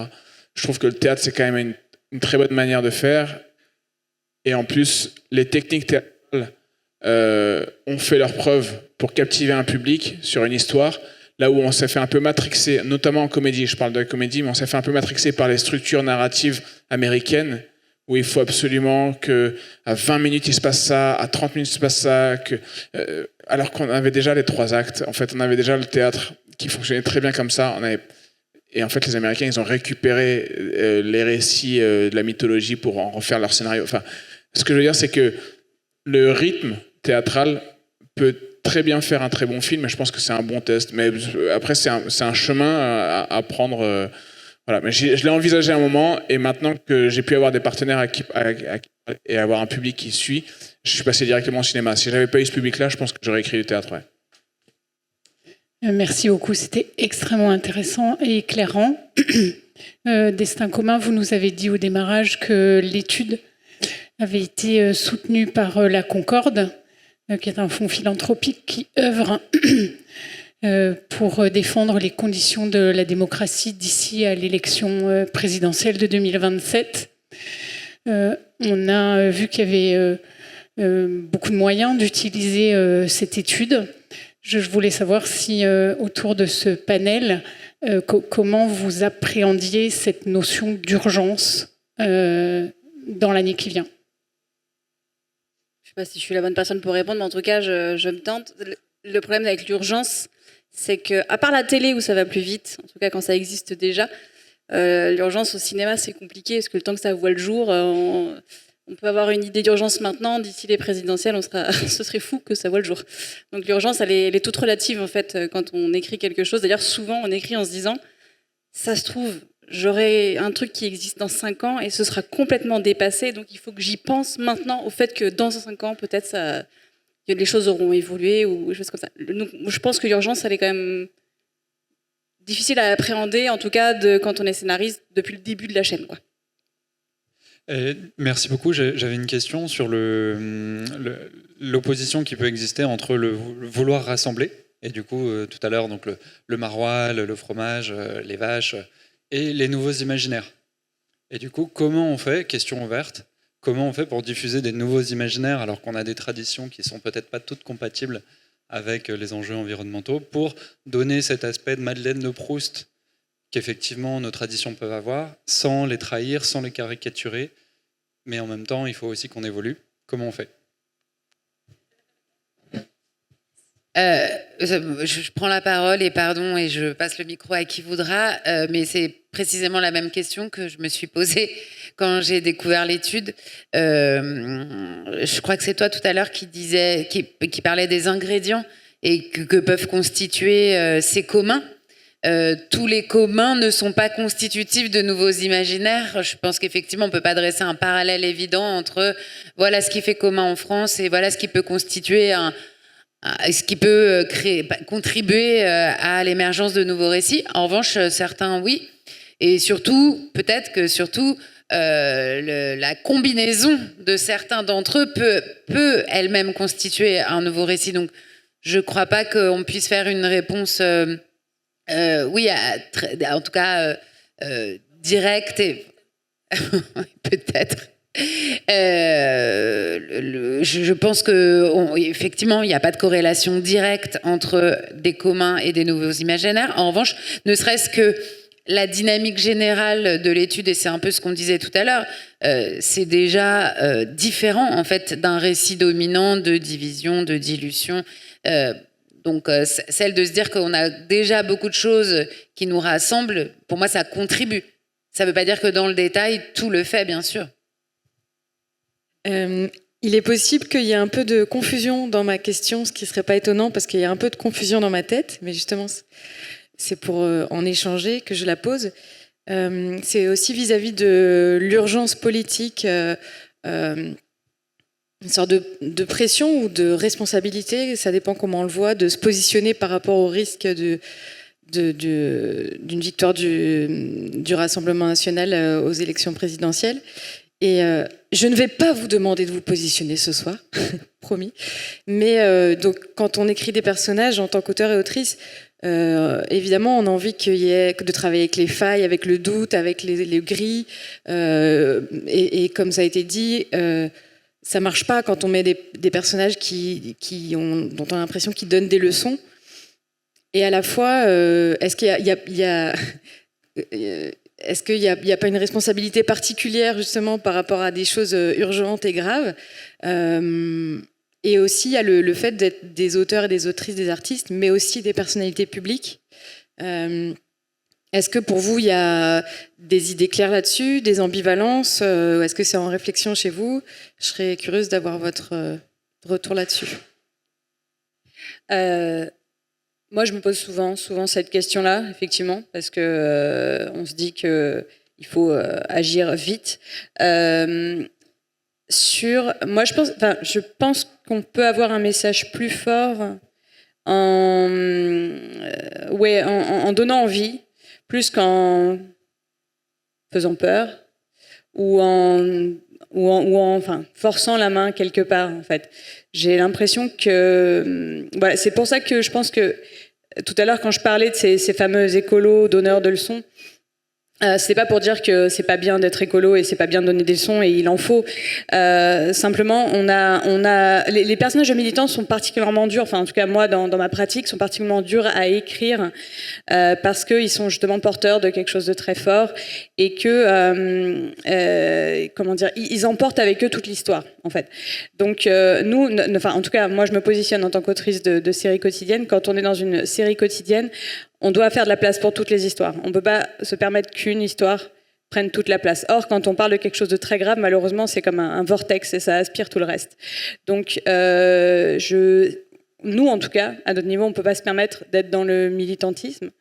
On est dans une forme de militantisme, mais je ne sais pas comment dire, soft, détourné, qui doit passer plus par c'est une sorte de soft power, quoi. Et voilà, donc, en tout cas, on se pose la question à chaque minute, effectivement. Désolée, c'était confus aussi.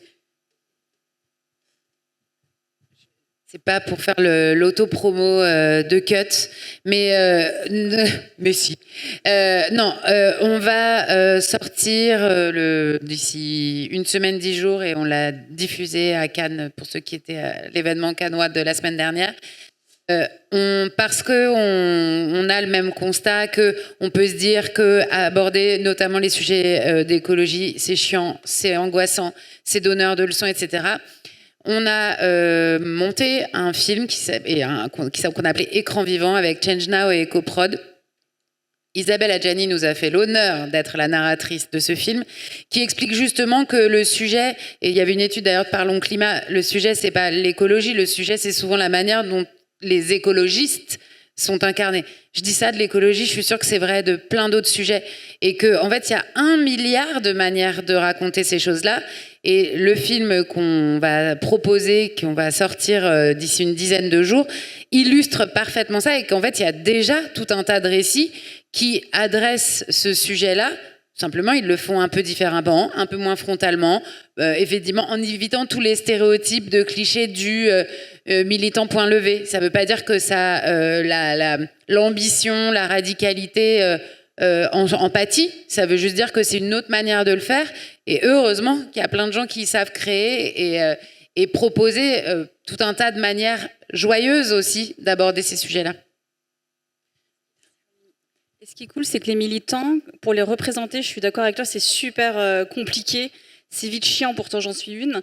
Mais ce qui est bien, c'est d'utiliser des figures historiques qui ont milité, qui ont des failles, des défauts, etc., mais dont on se souvient de l'impact de l'action. Et du coup, quand on veut faire, je trouve que les personnalités militantes, enfin les personnages militants qui sont chouettes, c'est en général quand ils sont inspirés de personnalités réelles qui ont existé et qui ont marqué positivement je pense évidemment à Gisèle Halimi en ce moment pour les droits des femmes. Ouais, je peux ajouter un truc.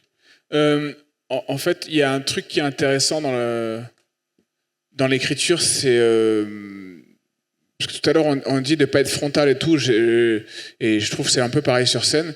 Mais il y a le fait de changer le personnage, en fait, que le personnage fasse un vrai chemin et que son changement il vienne de l'intérieur. Je sais pas, vous vous confirmerez parce que vous avez plus d'expérience de scénario que moi, mais j'ai l'impression que si le personnage ne change pas dans son film ou dans ce livre, s'il n'y a pas un personnage qui est remis en question à un moment, que ce soit un militant vénère au départ et qui s'adoucisse après pour s'adapter à la société, ou qui soit pas du tout militant mais qu'il le devienne, mais il faut qu'à un moment il y ait une évolution, et je pense que c'est de l'intérieur qu'il faut que ça change plutôt que de l'extérieur en parlant, quoi. Donc en fait, il faut faire changer ses émotions, il faut faire changer sa vision de vie, que ça se reflète dans son comportement plus que dans des dires.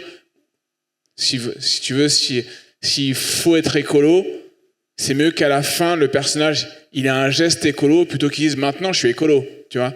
Et en gros, c'est ça tout l'art du scénario ou du livre, c'est de mettre ça dans les tripes, et dans les tripes du public plus que dans son cerveau. Je sais pas si je suis très clair, mais voilà, si ça semble vital pour le personnage, ça semblera vital pour le public. Et si ça ne l'est pas, ça restera une leçon, quoi, en surface. Bonsoir, je me permets parce que la transition est toute trouvée avec plusieurs choses qui ont été dites. J'aperçois Cyril Dion à ma droite et je sais qu'ils ont fait une grande campagne de crowdfunding il y a quelques mois. Ils ont réuni plus de 600 000 €, si je ne me trompe pas, ou quasiment, pour faire un film justement autour de la démocratie, des enjeux écologiques, etc. Donc j'en profite pour poser la question, où ça en est? C'est censé sortir avant les présidentielles, il me semble. Donc où ça en est et est-ce que tu peux nous en toucher 2 mots? Désolé, vous allez devoir vous retourner. Oui, effectivement, on fait un film qui s'appelle Démocratie maintenant, dans lequel on a été filmé d'ailleurs un focus group qui a été organisé par Destin commun, où on voit des Françaises et des Français qui découvrent l'étude et qui sont interrogés sur la question de la démocratie. Donc le film sort, si tout va bien, en mars 2027. On commence les avant-premières à partir de janvier. Le but est là aussi que les personnes qui vont sortir du cinéma puissent se dire quelque chose d'autre est possible. J'aime beaucoup cette citation d'Alain Damasio qui dit « La fiction, c'est une façon d'apporter du possible au réel ». Et c'est ça qu'on essaie de faire avec les films. Moi, j'ai l'impression qu'on vit, enfin je répète ça souvent, mais une sorte de crise de l'imaginaire. C'est-à-dire qu'on est incapable d'imaginer le futur autrement. Il y a une blague qui dit « C'est plus facile d'imaginer la fin du monde que la fin du capitalisme ». Est-ce qu'on est capable de faire des films qui racontent un monde dans lequel on n'est plus dans du capitalisme? Là, en l'occurrence, on fait un film documentaire qui raconte des gens qui sont capables de se mettre d'accord et qui sont capables de participer à prendre des décisions pour leur vie. Et on essaie d'imaginer une société dans laquelle, vous et moi, on serait capable de participer à prendre les décisions qu'aujourd'hui on délègue à des personnes qu'on élit, pour lesquelles on vote pour les 5 ans ou les 6 ans à venir. Et là, on essaie d'imaginer ce monde-là en prenant des briques de choses qui existent déjà dans le réel. Mais dans la fiction, c'est pareil. Enfin, je me permets juste de rebondir sur la conversation que vous avez là. Quand on parle d'écologie ou quand on parle, j'en sais rien, de justice sociale, il ne s'agit pas de faire des films moralisateurs. Il ne s'agit pas de prendre des espèces de grands principes et d'essayer de les incarner dans des personnages. Il s'agit de raconter des enjeux. Et là, en l'occurrence, qu'est-ce qu'il y a comme enjeux qui sont plus profonds et plus graves que cette planète est en train de devenir inhabitable? Et il y a des gens qui sont touchés par cette réalité et qui sont mus par ça et qui vont faire des choses. Enfin, je ne sais pas si vous pensez à Erin Brockovich, si vous pensez à Dark Waters. Ce n'est pas des films à thèse. C'est des personnages complexes. C'est des gens qui un jour se retrouvent dans une situation qui leur paraît injuste et qui essayent de trouver une solution. Si vous pensez à Spotlight, j'en sais rien, si vous pensez aux hommes du président, à aucun moment on se dit « Oh là là, c'est chiant, ils ont l'air chiants ces gens ». Ben non, au contraire, ce sont des héros ou des héroïnes parce qu'ils sont dans des monceaux de complexité dont ils essayent de sortir et on essaie de raconter cette trajectoire-là sur ces personnages. Après, tout dépend en tant que scénariste ou en tant que réalisateur ou de réalisatrice, ce qu'on a comme intention. Qu'est-ce qu'on a envie de raconter ? Quel monde on a envie de dépeindre ? De quoi est-ce qu'on a envie que nos personnages soient faits ? Est-ce qu'on a envie que ça soit des salopards ou est-ce qu'on a envie que ça soit des gens qui essayent de sortir des situations dans lesquelles ils sont pour aller vers une forme de lumière ? Et ça me paraît pas... ça me paraît pas insurmontable. En fait, il y a des moments où je comprends pas en fait les débats qu'on a par rapport à ça parce qu'il me semble que c'est pas si compliqué que ça d'arriver à faire des très bons films qui racontent ça et qui nous aident à imaginer des trajectoires plus chouettes pour le futur. Voilà. Merci Cyril pour ce témoignage. Et s'il n'y a pas d'autres questions, je crois qu'on va... Désolée, mais en fait... On me dit dans l'oreillette que tout le monde a très faim et soif, mais évidemment la discussion se poursuit autour d'un super bon buffet. Clémentine va vous dire 2 mots sur le traiteur qu'on remercie et générique très rapidement. Je remercie vraiment toutes les personnes qui ont participé à l'organisation de cette soirée. J'en profite pour remercier très fort toute l'équipe de Destin Commun. Clémentine qui a fait un boulot incroyable sur cette soirée et sur la plateforme. Vincent qui est là-bas, qui a énormément travaillé aussi sur la plateforme. Bravo Vincent. Et merci encore à Cut et à la Bellevilloise pour cette super collaboration.